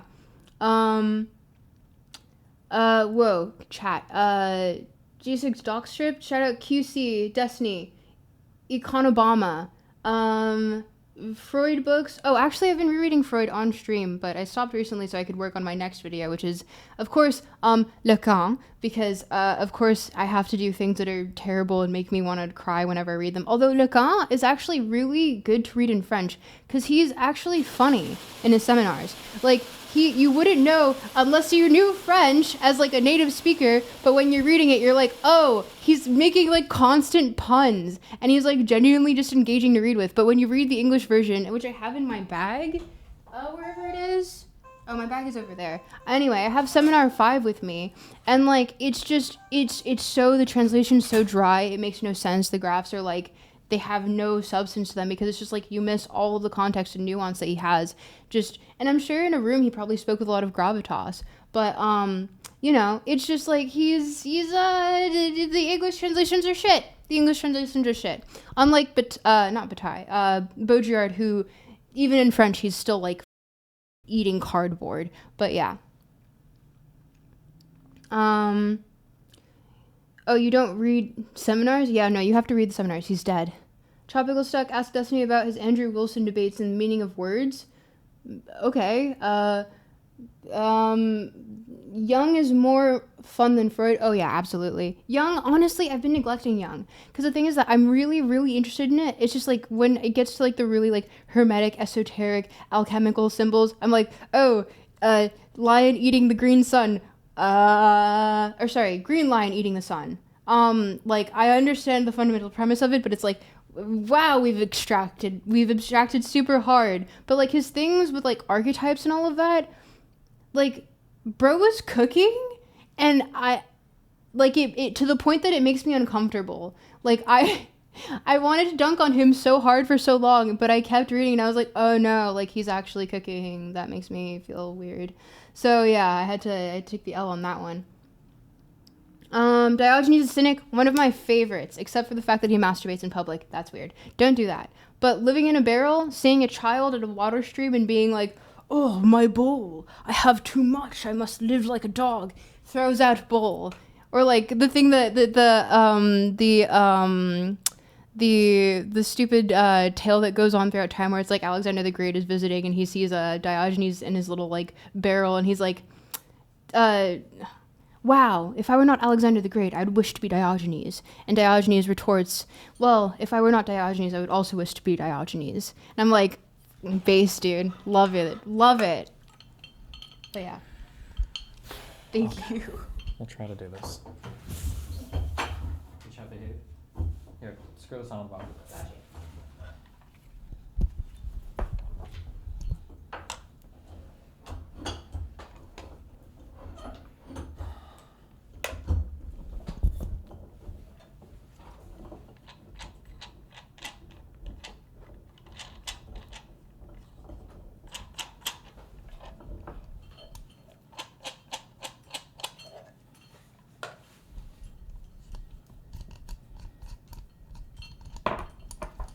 Did Chet behave?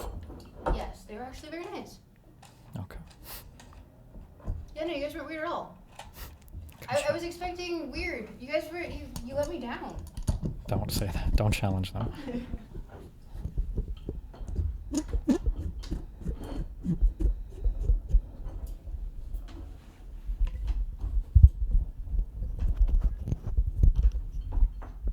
Okay.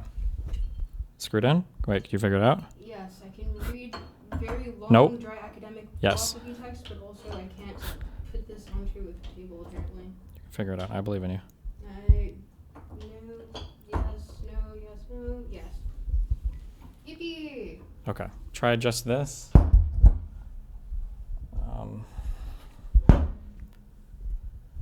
Pull it down. Yep. No, pull this thing. Okay. Is that okay? Or I can put a second. Do the second one. Never mind. Hold on. Pull it up. Okay. Put that in.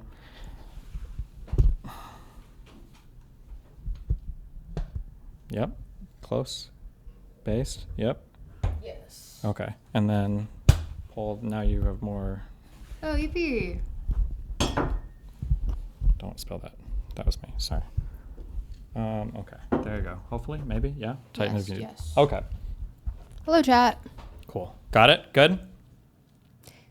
Yes, thank you for... You're welcome. For everything. Okay. I brought him onto the show to do the music show, and he interviewed Nick Land. And Simon, is the most stiff upper lip, very intellectual English guy you could know. And so the fact that he was interviewing Nick Land, who the people said he was crazy. The fact that he was interviewing Nick Land, people that were also interviewing Nick Land were Theory Underground on YouTube and The Dangerous Maybe, both of which are, YouTube podcasts and not with like huge followings, even though personally I do quite like their content occasionally. I think they have good takes and also friends of the studio, but like, not huge people. Like, it's not stiff upper lip intellectuals constantly interacting with this man. It's like, it's just YouTube channels that get like maybe 11K views. Yeah. You know?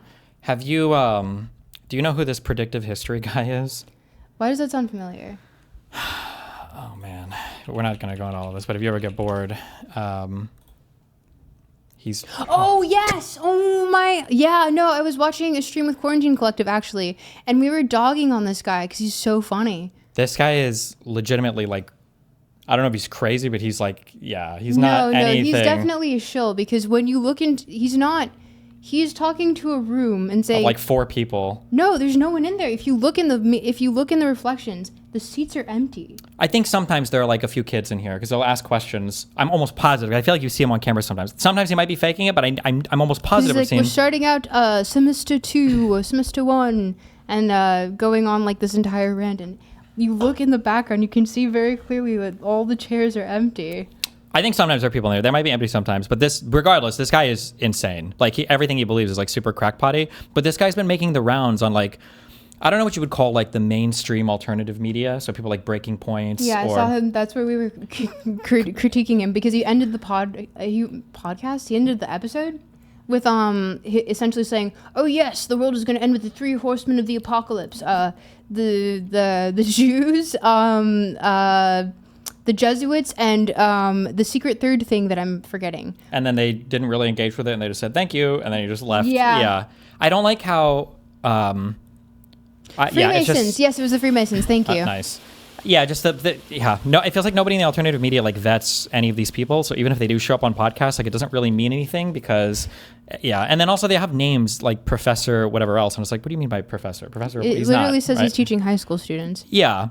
And he's not, I don't think this guy, I don't believe he's PhD'd or whatever in anything. I don't think so either. Definitely not in the broad scheme of things that he talks about. What Beijing high school are you teaching about Epstein's world? Yeah, and everything else is, oh my God, there are so many crazy... Yeah, if you ever get bored, you can go through this guy's channel. We went through it like several months ago, but if you go through his channel, there's just so many hilariously... Like, he doesn't think the Holocaust like really happened. He went through a whole battle strategy that we would have with, I think, Iran, I think like a year ago, and about how the U.S. could never win because Iran has too many mountains. It's that funny. That's it's what they crazy. paid the Kurds for anyway. Sure, I guess, yeah. To march those mountains, but okay. Crazies into the... that train. True. Actual English guy you could know. And so the fact that he was interviewing Nick Land, who the people said, he's crazy, he's into the occult, he's into all these wild things, I was like, well, if Simon interviewed him, this will be a down-to-earth understanding of who Nick Land is, because Simon's very down-to-earth.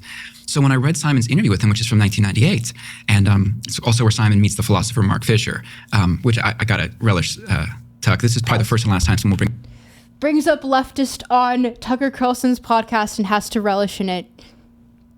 I think it's really funny. I really don't believe that he is truly a conservative in the slightest. I think he's literally just a sci-fi fanboy. This guy? Yeah. Oh, sure. Because no one's a fan of Mark Fisher who is not like a left accelerationist who actually does want generally like egalitarianism. Yeah, but I think that a lot of these guys, I'm just looking at this from a political mode now, ever since the first Trump term in 2016, 2017, I feel like the big split has been between people who believe like in institutions and like kind of anti-institutional people. So a lot of these people will be more warm towards like leftist thinkers as long as those leftist thinkers in some way undermine the current like world structure or whatever else. So like in in the first Trump term, you had people like Jordan Peterson who were really scared about like the postmodern neo-Marxists or whatever else. But now you'll get a lot of people who will say things like, oh, like this leftist guy was correct because he's saying all of the Western capitalism was evil. And he was correct that all of these capital people are working together with their secret societies and blah, blah, blah, because they've gone more down that anti-institutional part than any like left-right paradigm, I think. I mean, honestly, I think my main gripe with the like the current bipartisan system between like the Democrats and the Republicans is that neither is actually supporting the working class. Like neither of them actually represent them. So of course there's going to be like this huge split amongst the two. Sure. I would say the Democrats do a much better job policy-wise, though, of helping working class people versus the Trumples that... The thing is that I do agree that they do more, but I think that fundamentally not only are they not doing that much, but I remember I was looking at the DNC? DNC, the Democratic National Committee Convention, whatever. Yeah. And I was watching it and I was like, why is this woman dressed in diamonds? Like people like their... I think a difficult thing about marketing yourself to like working class in the United States is people they'll say this thing over and over again, like kitchen table issues or mailbox issues or whatever else that helps the working class. But working class people, it feels to me like are disproportionately bought into cultural phenomenon, like culture war stuff. So like if I were to come out and I were to either have conversations about like increasing wages versus like we need to get trans girls out of schools, like for a lot of working class, at least conservative people, the trans girls in schools hits harder than any type of like wage shit. That's the feeling that I get when it comes to marketing to a lot of these people. But Perhaps. I think a lot of the issue too, though, is that I'm never saying that both sides are you. No, I'm not. I'm a heavy leftist and unabashed about it. One of the things that I get a little irritated about is I feel like when it comes to when it comes to my audience hates me when I give these takes, but like I think that the American consumer, the American life in general is actually pretty good.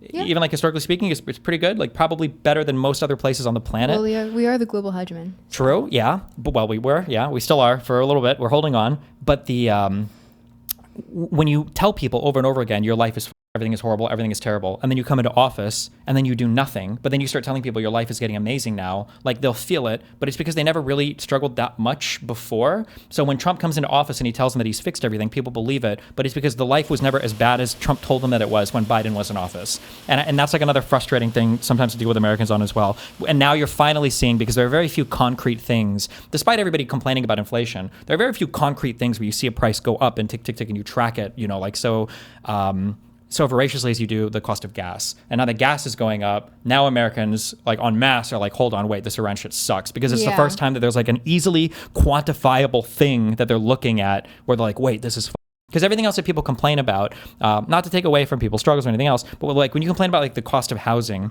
it's pretty rare that you're looking at like the exact same house, you're in a position to buy it for your whole life, and you can kind of compare it because you're in different stages of your life looking at different homes, and it's like people will complain because houses are expensive. They are, they always have been, and they're getting more expensive. But like it's hard to quantify that exactly. So then when Trump comes in and he says everything's better, like some people just believe it because they didn't really have a anchor point of a concept of basically yeah.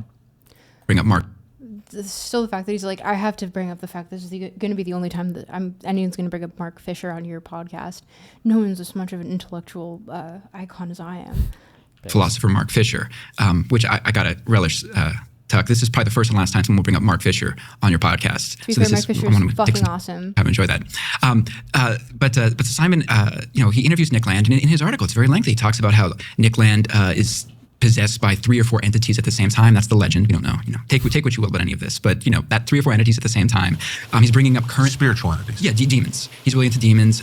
He brings up the 93rd Current, which is the name of a band, Current 93, which is Aleister Crowley's Thelema. And they're drawing pentagrams. They're renting out Aleister Crowley's house. And so that was a huge moment for me where I was like, wait a second.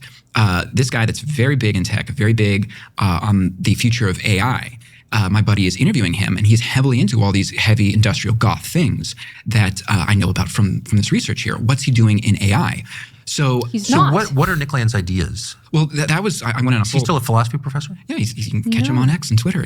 No, he's not a philosophy professor. He got kicked out of academia literally like the moment that he got like I want to say there was like a 5-year gap after he was doing like he was helping with PhD supervising for like other students at the time that were getting their PhDs, and then he got kicked. Rip. So no, he's not in academia. He actually goes on a podcast on The Dangerous Maybe with Mike Downs, and he says, "Oh, I actually," because he's explaining the numogram. He's like, "I do kind of miss academia. I wish I hadn't kicked it to the curb so hard." But yeah, no, he's not a fucking professor in philosophy. What are you on about, Conrad? Something that is funny here is Tucker actually stumbled onto like an actual good question. I'm curious if he'll engage with it with any level of like granularity. So what are Nick Land's ideas? That's actually that's a good question. Oh, so he's a big philosopher. He had things about AI. What are like some novel, like big ideas that Nick Land had that other people built on or whatever else? I'm curious if he answers this with any degree of like specificity or if he just vibe rambles about random things. To be fair, he's going to explain about as much as Nick Land explains about it. Okay. Well, that was, I went on a Is he still a philosophy professor? Yeah, you can catch him on X and Twitter, tweeting out one tweet at a time. I think he's Xenocosmography, I think is the tweet, is his handle, and he used to be outsideness. But he can be pretty brilliant and smart and has some good takes. But lately now it's actually just entirely him like being like, oh, of course, like we're losing the Protestant majority in the UK. We let so many Catholics in. Like, buddy, you have the Dark Enlightenment written on the premise of like equating Hitlerism to like, is it as bad as Satanism? Like, I don't know. Like it's just, I don't, he's like, this is so fucking backwards because he's really, I feel like he's on his esoteric grift right now, which maybe it's making him money, who knows. But wait, him or Nick Land? Nick Land. Nick Land, okay. Because you go on his Twitter and it's like all, at least last I checked when I was doing all the research for the video, it was like all of this stuff like pro-Protestantism, like very much New Reform Party, like stupid bullshit takes that he never had prior, and you can look at his works and it's in like even the old Xenocosmographs, which was his like old blog posting site that I'm pretty sure I'm forgetting the exact name because I just read through it and I was like, whoa. But yeah, no, he once again, like he's like our atheist like back in the 90s. So him going on this like Protestant stint is hilarious to me. He was What are the themes of his work? So he eventually, he says his work was okay. Wait, hold on. He didn't really answer. He said he gave the name of the Twitter handle, but when Tucker asked him like, "What are some ideas this guy has?" He didn't really give anything. He just named like the handle, and he said he's like brilliant. Okay, we're waiting for it. Was What are the themes of his work? So he eventually, he says his work was entirely channeled. Channeled as an automatic writing. So this goes back centuries, but 100 years ago, you had poets like W.B. Yeats. You noticed me struggling to make sure I pronounce that correctly. He had his wife do a channeling to write his book. A channeling means essentially you're possessed to write this. That this didn't come naturally from you. That maybe some outside force takes over your hand, your angels, tongue. yes. And so he does actually go into this, but it's the same way that if you look on Orphan Drift's archival website, which is the sister organization that did more of the art side for the CCRU. So essentially they're like the same thing that they call avatars is what they call demons, is what they call like these, and like it's essentially what the Romans would refer to as the muses. Like these are just like entities that give you sort of like divine, or I guess like demonic sort of inspiration for your works. And that's what he's saying he's being possessed by. But it's just like... But when he says it, he means it in like a metaphorical sense? Or does he mean like in an actual demonic possession sense? Well, he's trying to say... Because it's... When I explain hyperfiction in the video, it's like you're taking your work seriously as though it is the reality of like what's going on. Okay. So you're not really... You're talking as though these things are actually happening in real life, even though... Really, you're just playing more. You're not method acting. You're being a performance artist. Gotcha. But you're being a performance artist. Yeah, he won't ever explicitly state it, but... Okay. Like J-Rec. No, I'm just kidding. Who? His work on AI, which is incredibly influential, he said was an outside force to write this. And Nick Land is a proponent of AI? Oh, yeah. No, he's a proponent of AI, but his philosophy is essentially that we are building this AI that's going to become not only just super intelligent, but it eventually becomes so advanced that it gains omniscience, it gains omnipotence, and it becomes this superhuman godlike thing that transcends humanity eventually. Okay. This is literally from the CCRU writings, 1997 to 2003. It's called Axis, AXSYS, because it's axiomatic systems. this is sci-fi. This is sci-fi from the 90s. Like, he just wrote about sci-fi. This is not actually anything that's like a general theory of his. And there's multiple writers writing about this, not just Nick Land. So it's just so hilarious that they're like taking this sort of like, ooh, and he predicted all of these things, and it's like, oh man, come on. Based. Essentially destroys humanity, and he gets really into the Book of Revelation, ends up becoming the demons from the Book of Revelation. The real thing with Nick Land, what becomes the demons of Revelation? AI does. That we are building the demons from the Book of Revelation with AI, and that's Nick Land's position. But I should say too, it's the position of a lot of these guys.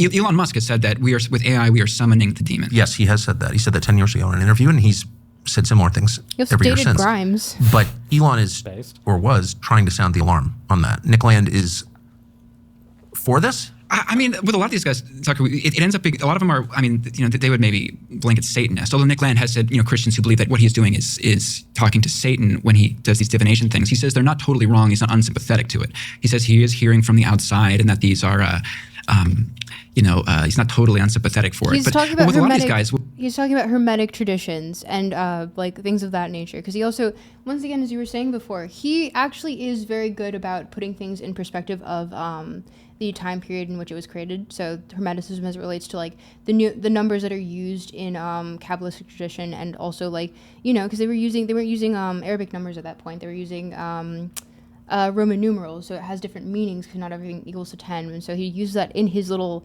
mythos that he takes as though it's reality, hyperfiction. But he. Wait, what is, for the people in chat that don't know, what is Hermeticism again? Hermeticism is.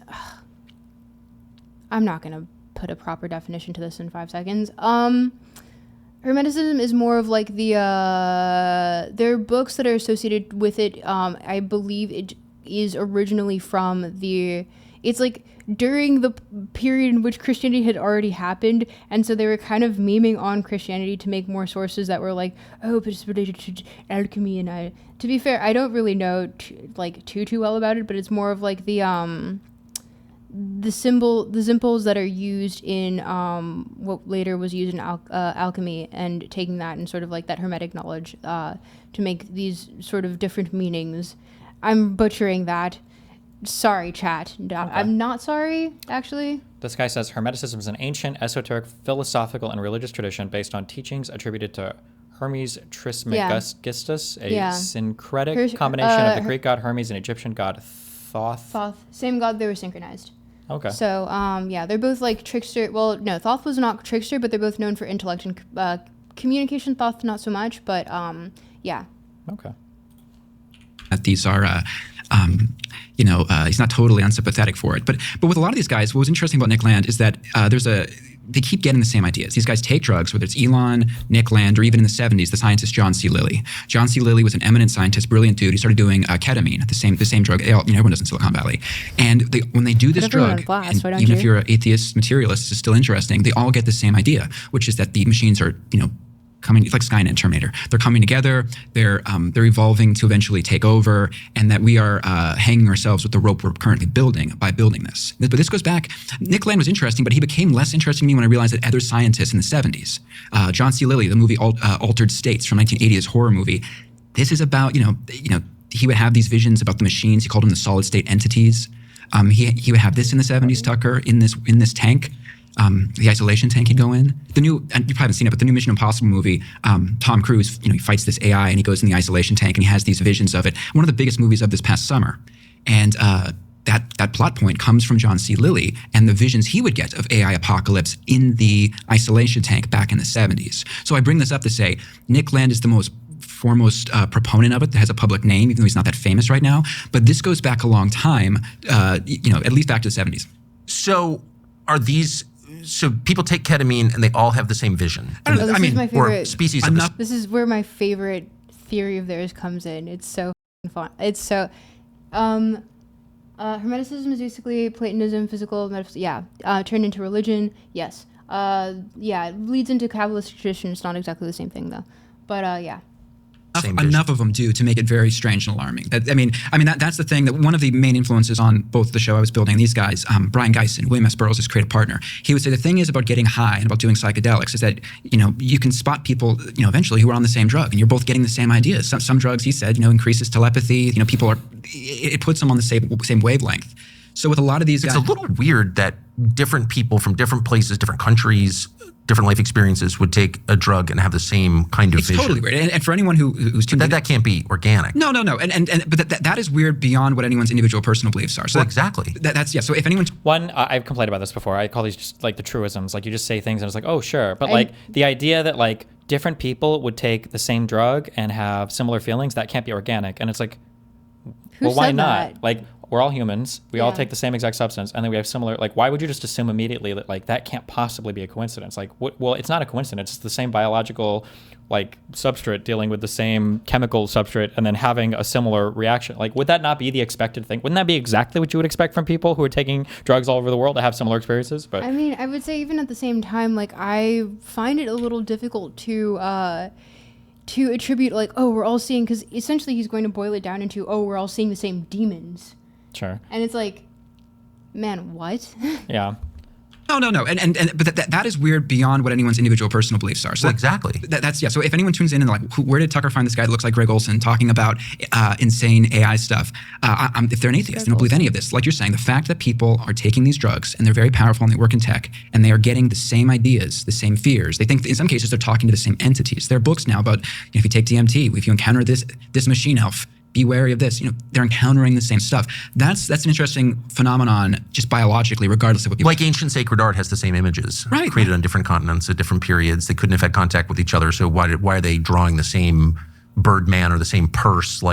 Because they're seeing the same visions, which suggests that those visions are real. What does it mean when we say real? Like, this is like a thing where we also treat the brain as like a very special organ that is completely and totally fundamentally different from every other part of the body. But like, if I were to say, like, I don't know if this is true, but I'm sure that this is true, that different societies across the planet developed eating utensils. Like, if I were to say that and pretend that's like a profound thought, they would say, well, of course, they have to eat, right? They have to deliver food to their mouth, so of course. But any other similar thing, like we have similar visions for art or anything else, again, it's like the drug thing. Like, wouldn't we expect it to be pretty similar from human to human? Like, why would we expect every single human mind to have this random generator of completely arbitrary thoughts and we just spit these out at any point in time? Like, we would expect there to be a lot of similarity between different people, even in different societies and across different... Wittgenstein mentioned. Sorry, I saw chat. Wittgenstein mentioned. Hell yeah. But yeah, no, I think like the thing is that I almost agree with you there. But what I want to attribute it more is to the fact that we just constantly invent the same things throughout history in different time periods, in different places. Sure. Like the wheel was not necessarily as efficient in South America as it was in like Europe, but also like, it was still like, they still had it was like a steam-powered engine or something in South America that they found. Okay. I believe so. I might be butchering that. But like, it was just like, we reinvent the same things as just technology progresses because we need it for certain specific tasks. It was a child's toy, but, same thing. Why is snake worship universal around the world? Exactly. Serpent worship. Here's something you may not have known. Back in 2000, Snake worship? You mean like the things that they found that looked kind of like dinosaur bones? farms.com. It's worth it.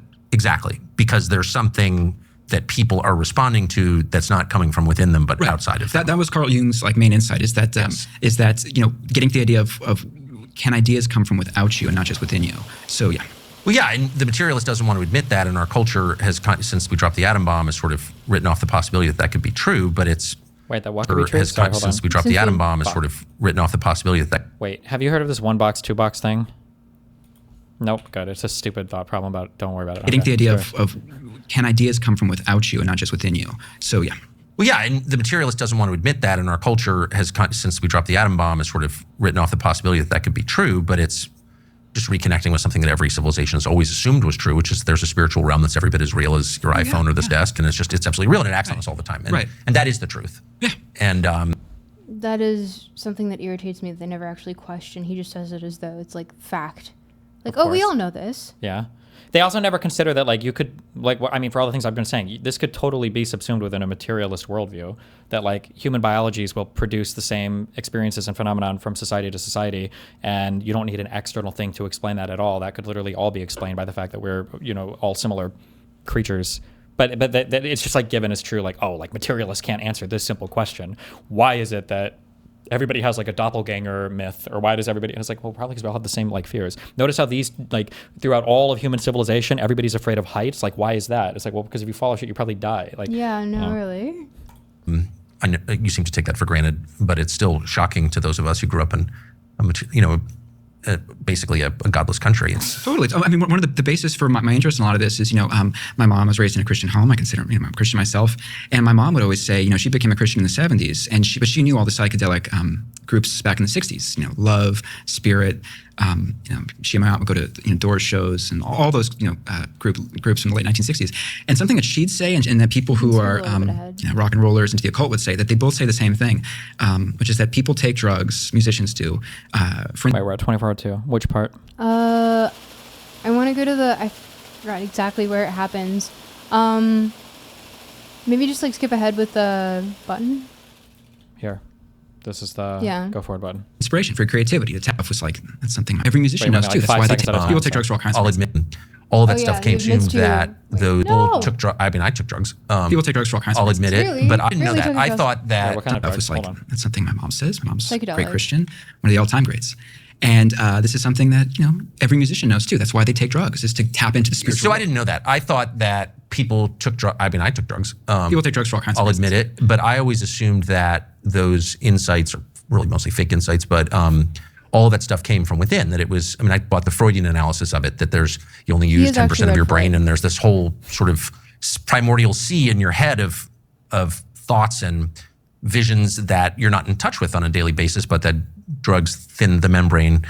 But it never occurred to me a single time until middle age, when I started to see reality, that actually they're coming from outside you.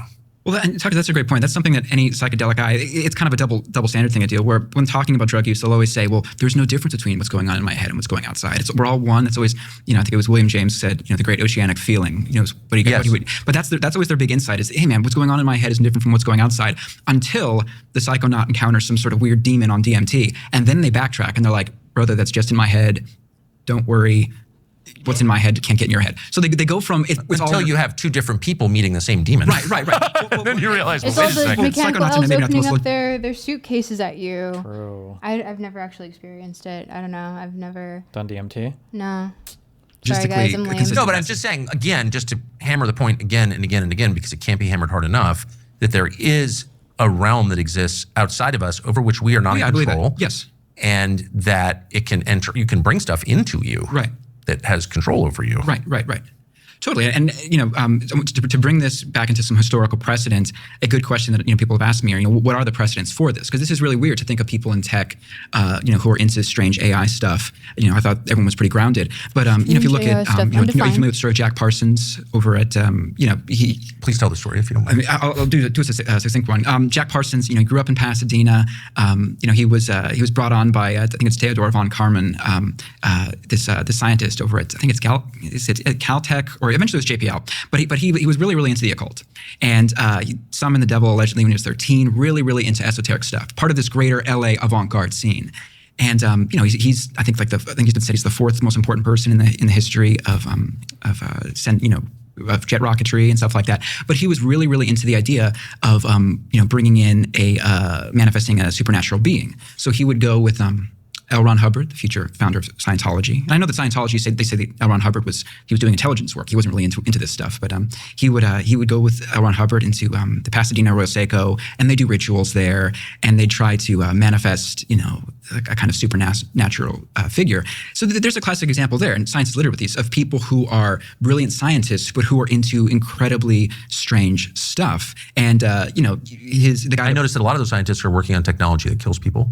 Yeah, they also do that too. Nice. And the guy that brought him on. Well, Parsons was doing that. Ultimately, the technology was used to kill people. Which one are you referring to? Rocketry. Oh yeah, rocketry was. And I love what's funny too is either he or Von Karman, they donated to my friend Rick Spence. He's like the Doc Brown to my Marty McFly. He's this historian I brought on for my show trying to do it, and he's an expert on Parsons and this stuff. And he pointed out to me that Parsons and von Karman, that they were part of the Pasadena Cell 122 of the Communist Party, which is, he said, the exact same one that, I forget if it was Robert or Frank Oppenheimer in Pasadena were also donating money to. So there's an incidental, funny historical connection there between Oppenheimer and Parsons and, the Communist Party.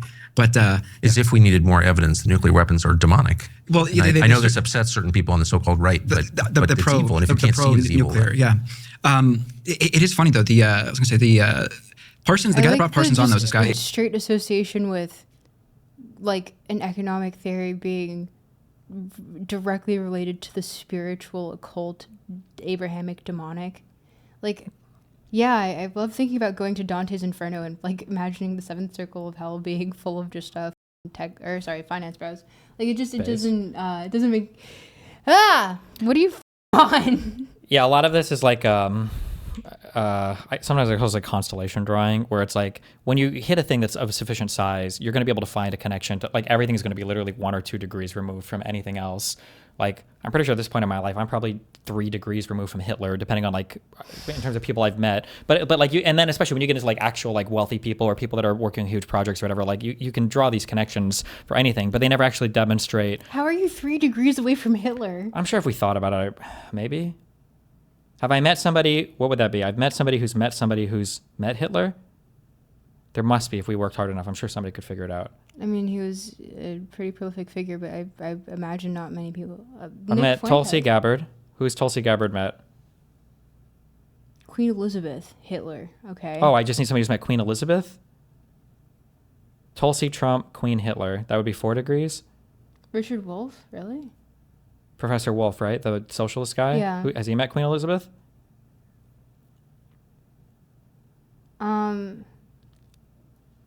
Are we, man, we're not really, we haven't.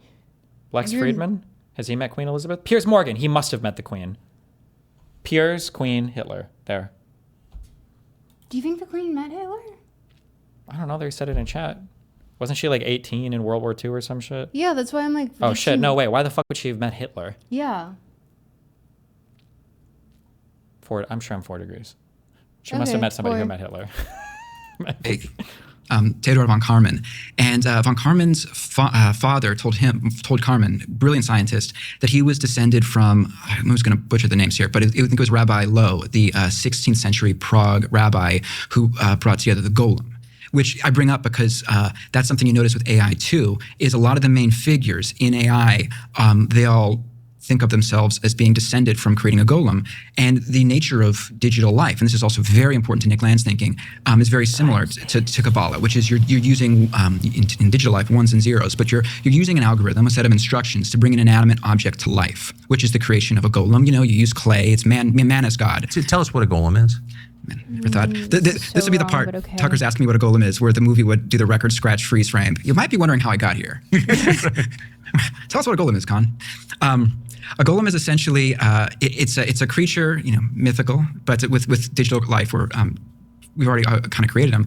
The idea of man creating a creature that's an artificial life form. So back in the 16th century, the idea was you take clay and then you'd create the little parts of a little man, kind of create like a Frankenstein. Frankenstein's a golem. Yeah. Essentially. No. But you'd have the algorithm, or the ritual. And you'd animate the thing, using, symbols. Wait, why is Frankenstein not a golem? Because he's made out of human parts? Yes. Okay.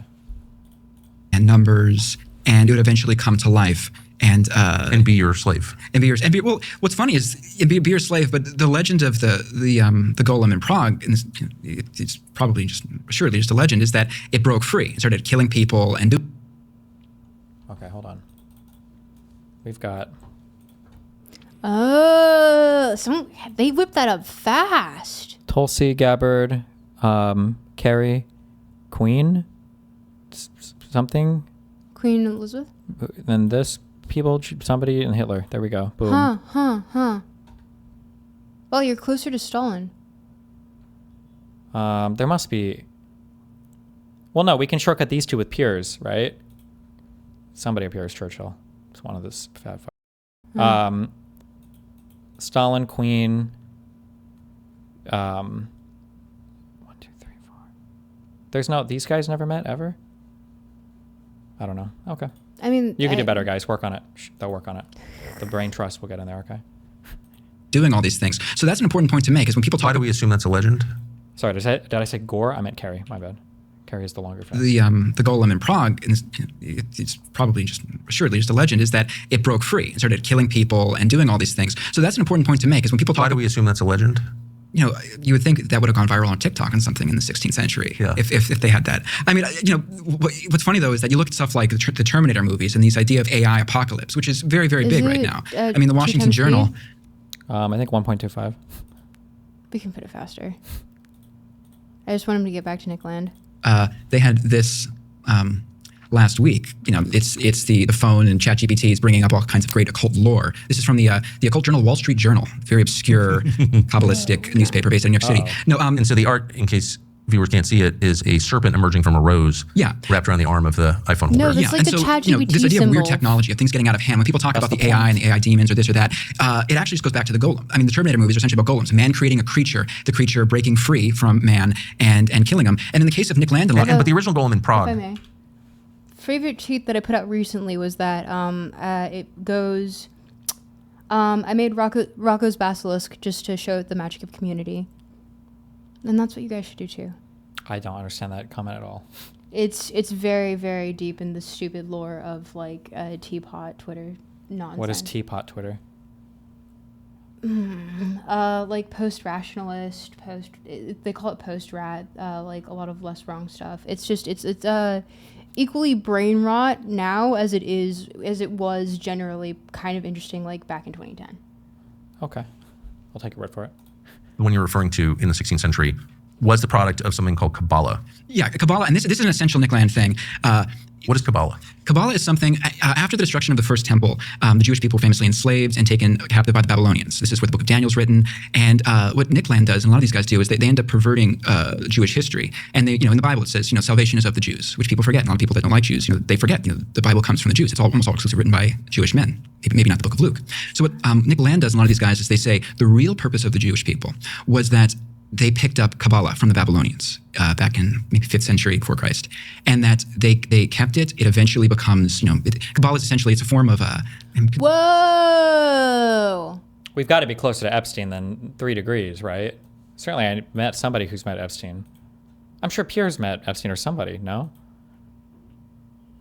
About this, is it... Whoops, wrong. We'll say magic. I mean, Gary Lockman says that what we think of as occultism is all essentially Kabbalah, at least in the West.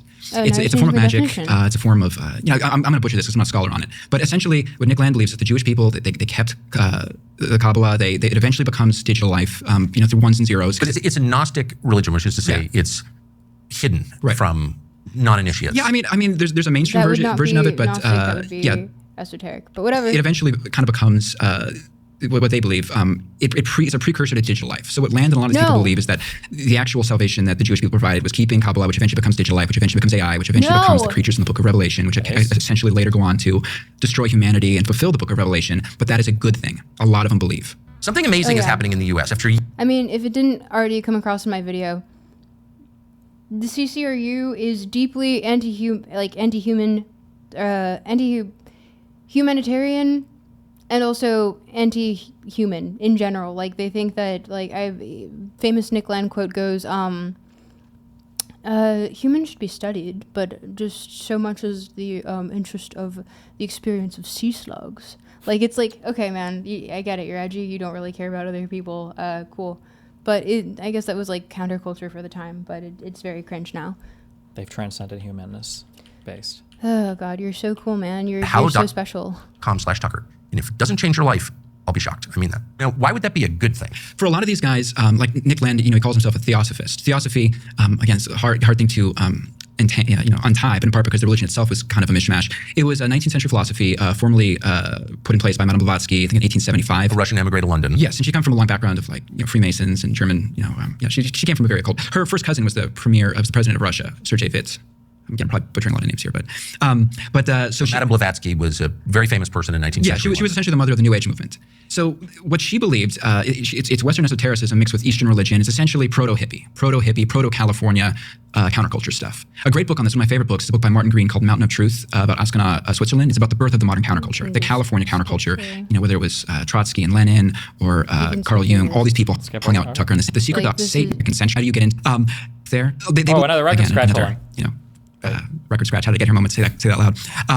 Satanism, the snake on a stick, that's also Jesus on the cross. Pretty heretical stuff. So to answer your question, how do you get into Satanism? Again, another, record scratch, how to get her moment, say that loud. Really? You're into the occult? They believe that, essentially the Gnostic idea that Adam and Eve were slaves in the garden, that they were stuck there, that the serpent, by when he approaches them, he essentially gives them the red pill speech from the Matrix. Look, you're a slave here. You're not doing anything. You're naming animals and tending to the garden. Oh my God, and it's an apple and it's red. Oh my God, they gave him the red pill. Holy shit. I'm going to break free from this over God that's here.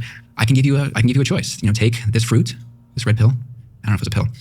Or you can stay here and be a slave. But just know, if you take this thing, if you take this pill, if you eat this fruit of knowledge, which as you can see, I should emphasize this, the tree of knowledge very much ties directly into this whole concept of AI, which is we are kind of creating this tree of knowledge. No, we'll get to that in a second. No, it does. Okay, sorry. I'm getting oh God. It's just so cringe. I'm feeling it throughout my entire body, man. Just stop talking. Holy shit.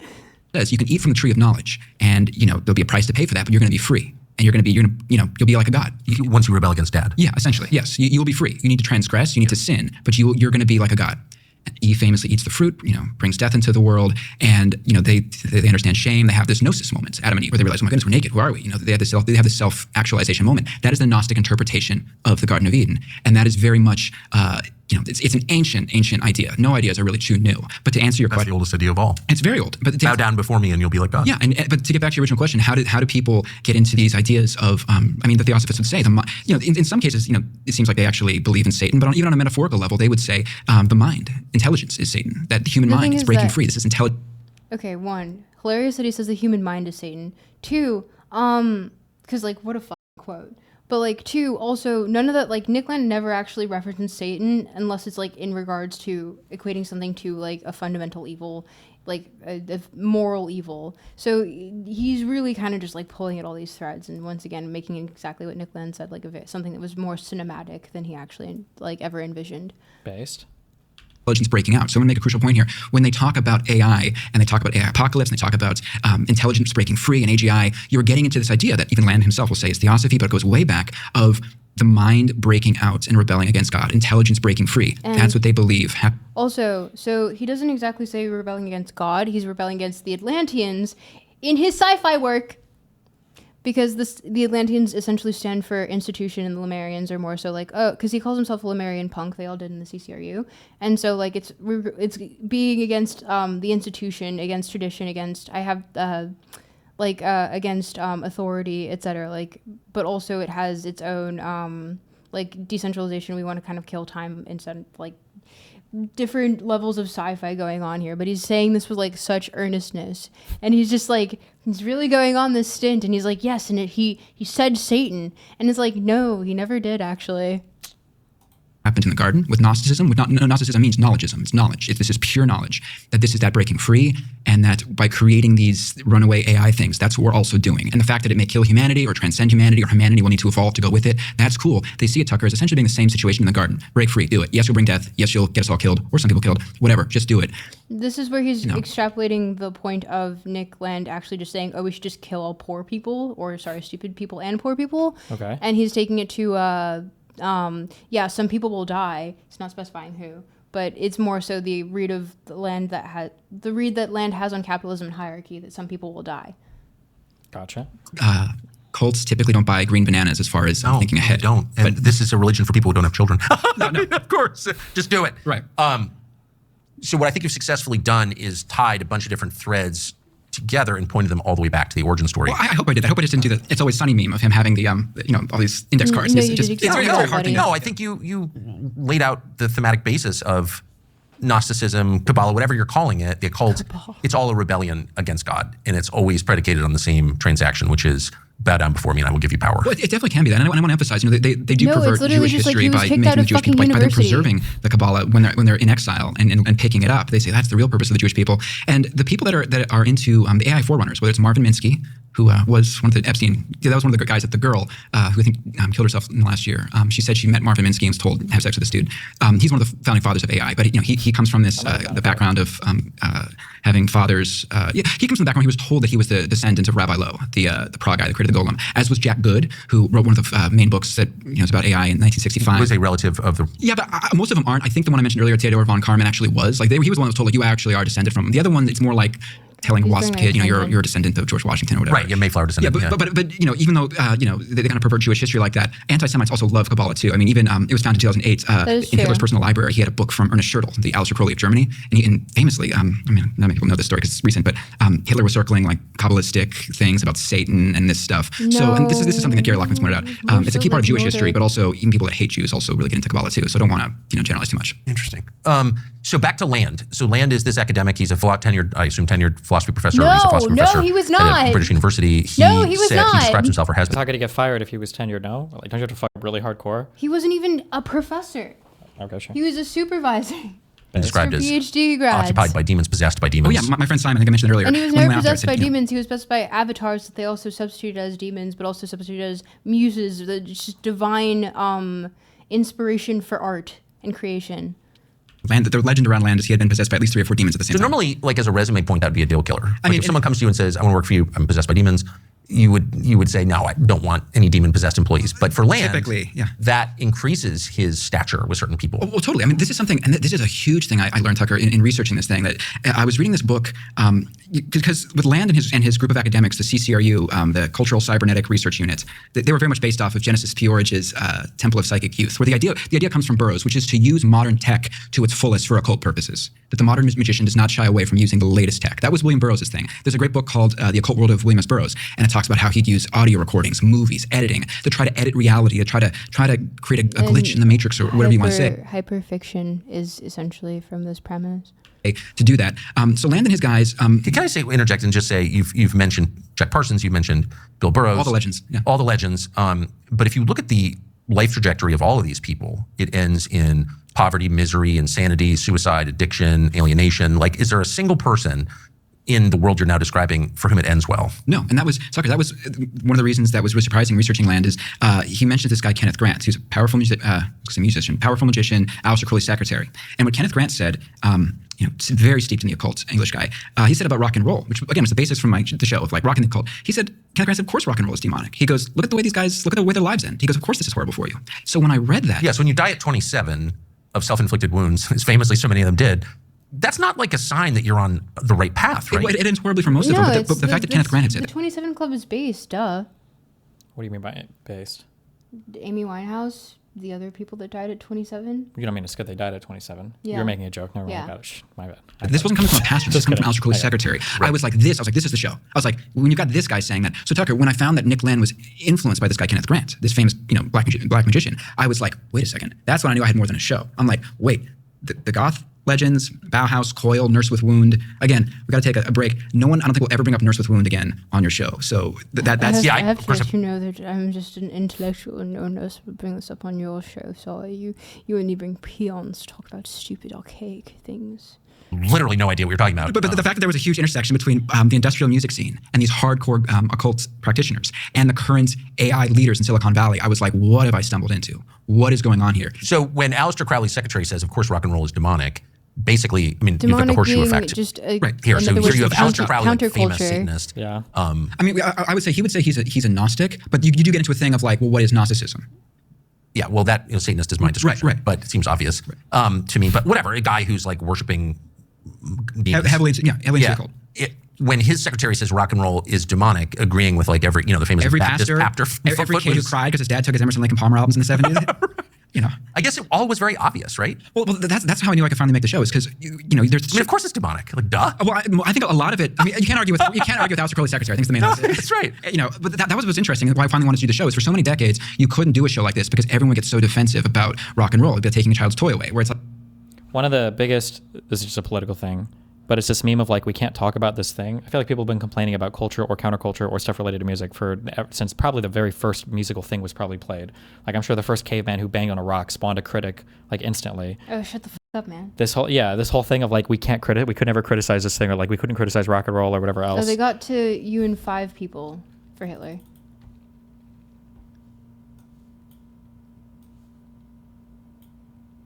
Oh. Piers, Queen.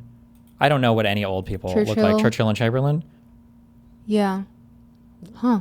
Oh yeah, Chamberlain. Yeah. met Hitler. Oh, Churchill, Chamberlain. I Yeah. see. Okay, that's pretty good. Do I It's have not a 4 though. closer connection to Churchill? When did Churchill die?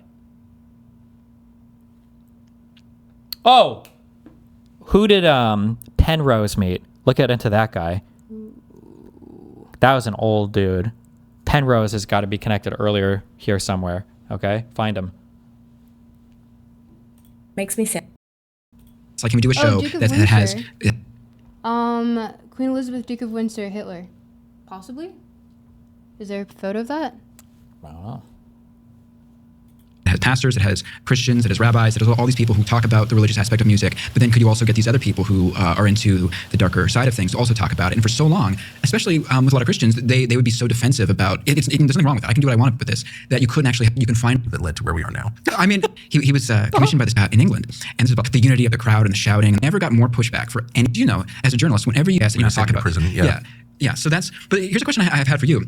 Over your years as a journalist, and doing tons of TV, I know in the last few years you've been more interested in spiritual life and the Bible and seeing spiritual meaning and stuff. Is there a story you've covered in the last few, or just a story you've covered at all, where at the beginning you took a much more secular, much more cut and dried approach to it, that now, if you today had covered that back then, you would see every story. I mean, especially war, which I have covered in person and certainly talked a lot about over the years. I just saw it as a product, the sort of failure of statecraft and nations act rationally. One country wants this territory either to conquer or to reclaim it, and this country doesn't want to give it up, and so they have a war over it. I had a very secular understanding of war, and it was the First World War that changed my view. Probably 15 years ago, well, what was it, 10 years ago, so the anniversary of the outbreak of the war, 1914. There was a series of symposia in Europe on what was that? It destroyed Christian Europe and maybe forever. And the apogee of human civilization was 1913, obviously. Right. And then it was destroyed and it never recovered. And a bunch of other empires fell, including the Ottoman. And what does that mean? Why does he think that we peaked in 1913 or? Because essentially it was the start of the fall of the monarchies. Oh, okay. He is deeply an aristocrat. Gotcha. Oh, God. I don't even, would it be count? Yeah, I guess he's technically a Christo-aristocrat. There we go. Okay. Austro-Hungarian and all this stuff. It's it reshuffled the map and gave rise not just to the Second World War, but to the world that we now live in. So how did it start?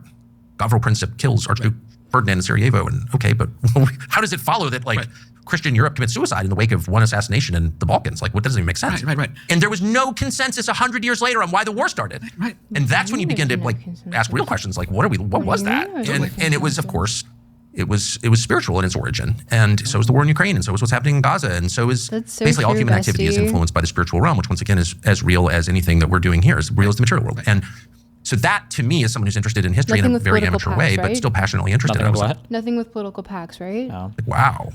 I am not assessing the human experience in its totality. I'm only seeing a small part of it. And so now I really make an effort, which is difficult at the age of 56, to relearn patterns, but I'm trying to assess human behavior in light, again, of the in light of the totality of the human experience, much of which is influenced by the spiritual realm. What? Where is he hands him the thing. What's the thing? The number thing? Yeah. And it's hard. Because my default is always this person's pissed at this person, or this person wants more money, or this person wants to sleep with that, but that's only part of the story. Funny is, you've been on TV for decades, and I've heard your voice for decades, so part of my brain is someone obviously left the TV on. Or a second delay, and I'm like, dude, he's talking to you? Sorry. No. And I'm like, oh yeah, wait, that's me. He's asking me if I'm ready to go. So this is all kind of new to me, and when I talk to people who are, lifelong in the beginning of time, and for, again, since we dropped the atom bomb, we lied to her. It's been left to a Jerry Falwell, and when I talk to someone like you who's clearly thought about this much more deeply than I have and over a much longer period. I'm a man of many books and PDFs. Yeah, but it doesn't sound like it's shocking to you. Well, that's the thing that we're going back to talking about earlier in terms of it's a mixture of, in my case, having read a lot, but also knowing people and knowing some people involved. We were talking earlier about, when you have a father who works in journalism, just a general sense of stuff, because you're that guy's friends with my dad. That can't be true. That's exactly the life I've lived. That's exactly right. Too close. Right. Proximity causes blindness. But you didn't know that you hired a Satanist. What, dude?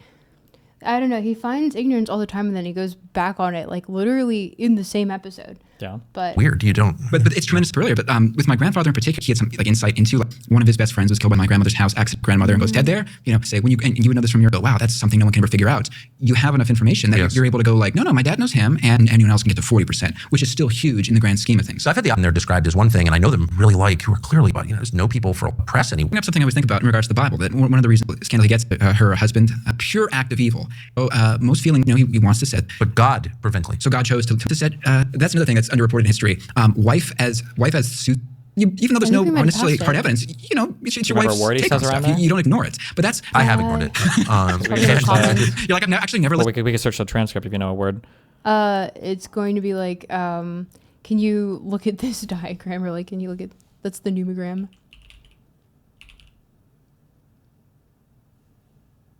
It might be there, yeah.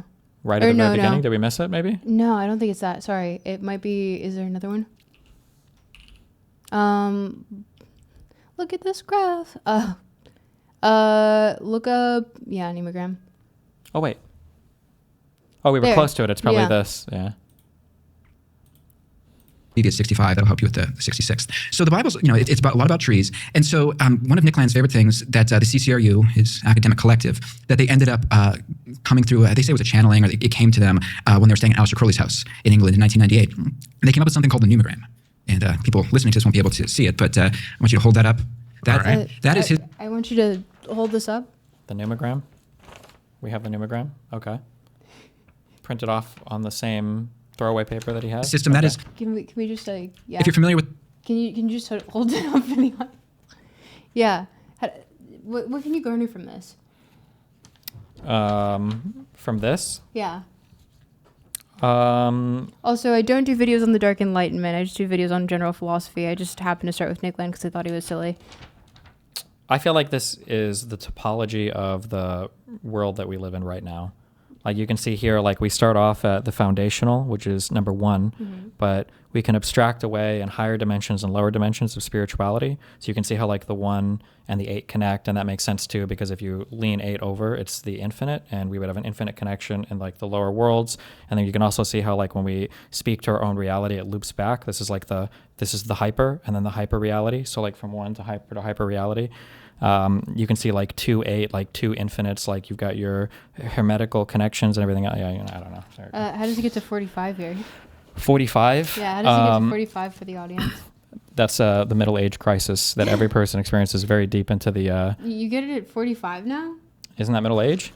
I guess, yeah. 45, 50, I think, is like supposed to be like middle age, right? I thought people got their middle life crisis at like 40. But I feel like midlife crisis is once the kids have like left, it's like that world of your that realm. So when your kids are 18, 19, 20, moving away to college, that's like your midlife because you don't have a purpose. And so like what's 3 and 6 and then 21 and 6 again? You guys can see that. What's 3 and 6 and 21? Well, so this is like more fundamental beneath our reality, and these are like the higher things that are abstracted more from our reality. And you can see like the highest thing we have is like, so 3, 6 is like 3 represents perfection, 6 is like evil. So you've got like your perfect evil, but you also have 21 is the 3 times 7, and 7 represents goodness. So it's like the eternal struggle between good and evil, and that's my take. I see. Okay. And then, but also 3 out of 6 is 6? Well, because everything loops back to Satan at the end. That's why these guys are transhuman and above humans, because they realize humanity needs to be defeated because evil will always win over. Well, you can't say that they're transhuman because that would mean that they believe that they want to use like technology to transcend being human. Okay, they're they're post-human. I guess it's still kind of transhuman is like a branch of. They hate humans. They want humans to die. Oh, you mean the CCRU, not the CCRU. Whatever these guys are. Yeah, they are definitely transhumanists, all of them. Based. Wait, that means they want their minds to be transferred to electronic devices, or that means they just want humans to be gone and AI to take over and do everything? They want some sort of like input, or not input. They want some sort of integration between their bodies and technology. Gotcha. It depends who you ask, person to person, who is in the CCRU. Based. Okay. with the Kabbalah tree of life? Are you familiar with that? The symbol of that? No. It barely. I probably should have printed that out too. I wore a red rubber band from a newspaper on my wrist for most of my life, given to me by my father, just as because he worked at a newspaper. And I've been accused many times of being in Kabbalah. I don't know how to pronounce it. I'm an Episcopalian to research. Sure. I don't know shit about Kabbalah, so no, I don't know what the Kabbalah tree. It didn't strike me as a Kabbalah. So long story short, the pneumogram is, Nick Land, he was on this podcast about a month ago. I think it's Mikey Downs has his podcast. We finally explained it a little bit. He doesn't show how he uses it specifically, but it's a system of divination that he uses. He uses it every 5 minutes to be in contact with the outside, with what he calls the lemurs, which again comes from William Burroughs, which comes from theosophy. And Burroughs has said it's the lemurs are demons. Yes, he'll use demons and lemurs. The word lemurs originally goes back to Roman times and means spirit. So these are the spirits that he hears whisper. It's literally related to it's pre-continental drift theory of Lemuria, which is a continent that they thought existed before they realized, continents drifted and there was not an absent continent there. It was Lemuria. So no, it's not demons. It's like the way that you would associate the spiritual with demons is the connection that he's trying to make here. I don't know. Like it gets so far abstracted from what the actual writing was that it's like, what are you doing? In his ear, not unlike Crowley's holy guardian angel, which Crowley said did help him dictate books. He said it was a whisper he'd hear in the back of his head after he'd made contact. Wait, has this guy ever spoken to Nick Land publicly or privately at all? No, okay. All right, just kidding. I mean, I'm sure the thing is that Nick Land will probably talk to anyone. Mm-hmm. I think Elon recently retweeted him or something, or like replied to him or something. Okay. Which I was just kind of like, why are we here? How did we get to this reality? You'll feel that way watching Elon's Twitter for any period of time, I think. For what it's worth, people want to look up some of the entities Crowley said he was in touch with. One of them, Lamb, in 1917 or so, looks pretty similar to what would later be called a gray alien. It's just to kind of esoteric at this point, but it's entirely. It's if you want to go into the rest of this, we can also just dunk on Andreessen. Oh, for what is a thing that Andreessen has done recently? The lack of introspection. Oh, we watched that clip earlier. You already did? Okay. Yeah, I have no idea what that... Oh, that just seemed to be one of those, what you mentioned, like the post-Enlightenment, anti-Enlightenment thoughts that basically rejecting every single new liberal idea or whatever. Yeah. I think he just really thought he was cooking for a second. I feel like the way every time I hear Mark Andreessen talk about anything, but it always seems like the dumbest thing I've ever heard in my entire life. Yeah. I don't know if I've heard Andreessen say a single intelligent thing ever in my entire life. I hate that guy so much. I like how he's just actually thinking about anything and just being, because I remember he tried to change the definition on Twitter and he's thinking about anything and ruminating on it is obviously bad, and it's no, bro, that wasn't what you were saying. You were just saying being introspective is dumb.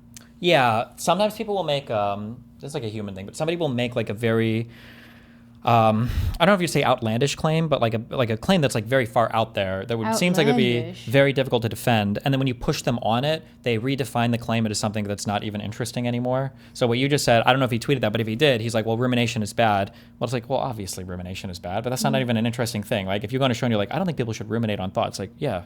Really? I think definitionally ruminate, I think, is negatively spun. That's normally a negatively loaded word. Rumination on things. Exactly, yeah. But to go from... Also, that's not the way that he presented the idea either when he was on that, when we were watching that clip. No, I just saw the tweet and I was is this really how he's going to spin this one? But okay, go off. Cringe. Wait, real quick. What was the name of the guy with the sword? The tech CEO guy with the sword. Somebody tell me who this was. He wears glasses. I don't know what any of these tech CEO guys look like, and I don't remember their names. Nick Landish. Alex Karp? Is it that guy? Do you know who that guy is? Why does it sound familiar? Is he a tech CEO guy? Oh, it's this guy. God. Oh, Palantir. God, I hate all of these tech CEO people. I hate them all so much. Where's this stupid sword? Oh, also, for anyone who's curious about the video, there is an ARG element into it, but find it if you can. Is that the QR code for the fake sponsorship? No. Oh. What does the QR code go to? Well, I guess you'd have to find out. Okay. Wait, is the sword not here? Whatever. I hate this guy and I hate all these guys. 16?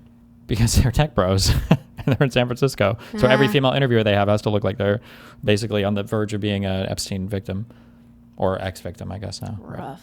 Well, I guess you would still be a current victim of a dead guy, but yeah. John Carmack, I think you mean? No. Carmack was the guy who did the original work on whatever the Doom engine was, right? I don't remember what it was called. It's not Unreal 1, is it? Was it not this guy? It is this guy. I recognize his stupid face. I just don't know where the sword thing came from. Oh, is it here?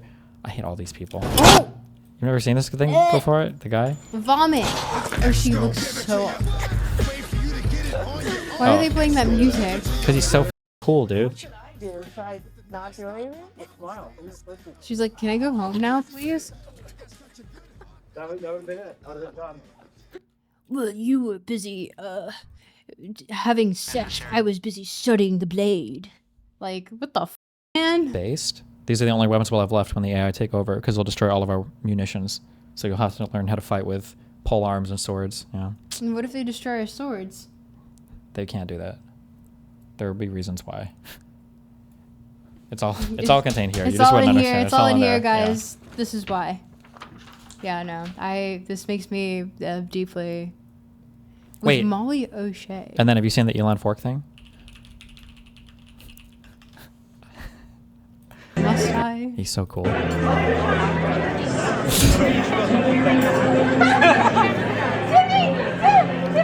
Internet amazed? No. I love it when, like, everyone's just like, oh my god, you're so smart. Wow, I'm so proud of you. He's entering the hyperdimension. True. And it's just, who's gonna stop him? It's gonna be like, man, you're just dumb. Once the new administration comes in, who knows? Yeah, I don't know. Oh, wait, final meme. Final meme. Do you know why do you remember when Elon was doing the jump thing a lot when he was on the campaign trail? He was like jumping a lot on stage and people were kind of laughing at him for it. I mean, kind of. Do you know why he was jumping? No. This is probably the cringiest thing. Was he like doing the thing that deer do to like fend off predators? So Elon is obsessed with the letter X. Oh! He was, if you look at his stupid jumps. Yes. Yeah, he was trying to like make a fucking X. That's what You can't bend your knees, man. Oh my god. I can't believe this is my country's politics. This is... If only it was still, like, funny. Yeah, it was funnier before they were bombing Iran and school children and everything, but... Yeah, no. I think I lost a... Ooh. That one's a little... The Hitler one? Yeah. Oh my god, where people tried so desperately... The Elon things were this shit. That was kind of, and he did it twice. He fired off 2 of them, rapid fire, and they tried to find like any still image or video of like Kamala like doing anything, and it's like, let's see the videos, Chief. The Elon shit was pretty yikes. Yeah, I don't know. Why must we do such things? He's like literally South African, dude. Like, what are you doing? I feel like he unironically was doing it intentionally, not because he's a neo-Nazi, because he knew it would be edgy and funny and based and epic, like, and yeah. So it's very much like it's like Twitter 2010 cringe. Basically, it's kind of where he comes from.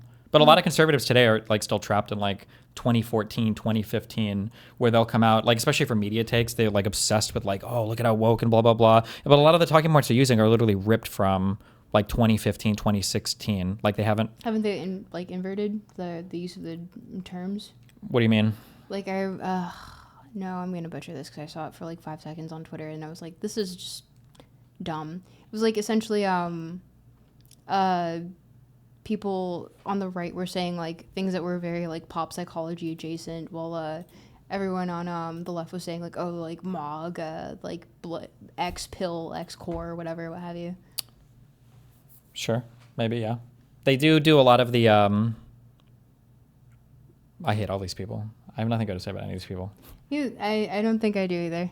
One of the funniest characterizations I heard of all the red pill stuff was the idea that like obviously these people attack, like the biggest meme for so long was the whole like gender studies thing or whatever. But if you really think about it, like red pill podcasts are kind of just gender studies for men. And these were like the most popular podcasts in the world for like a year and a half. Did they not realize that? No. Like it's literally just intersectionality, but like a focus on men. And yeah, and white people based. Like it was something that I think Jordan Peterson said quite, I don't know if he said it specifically, but it was what he was alluding to is like the white man is the true neutral. That's awesome. I support that. Do you think Jordan Peterson is alive still? I think his daughter's slowly trying to kill him for the estate. Jesus. Well, she's just feeding him like raw meat.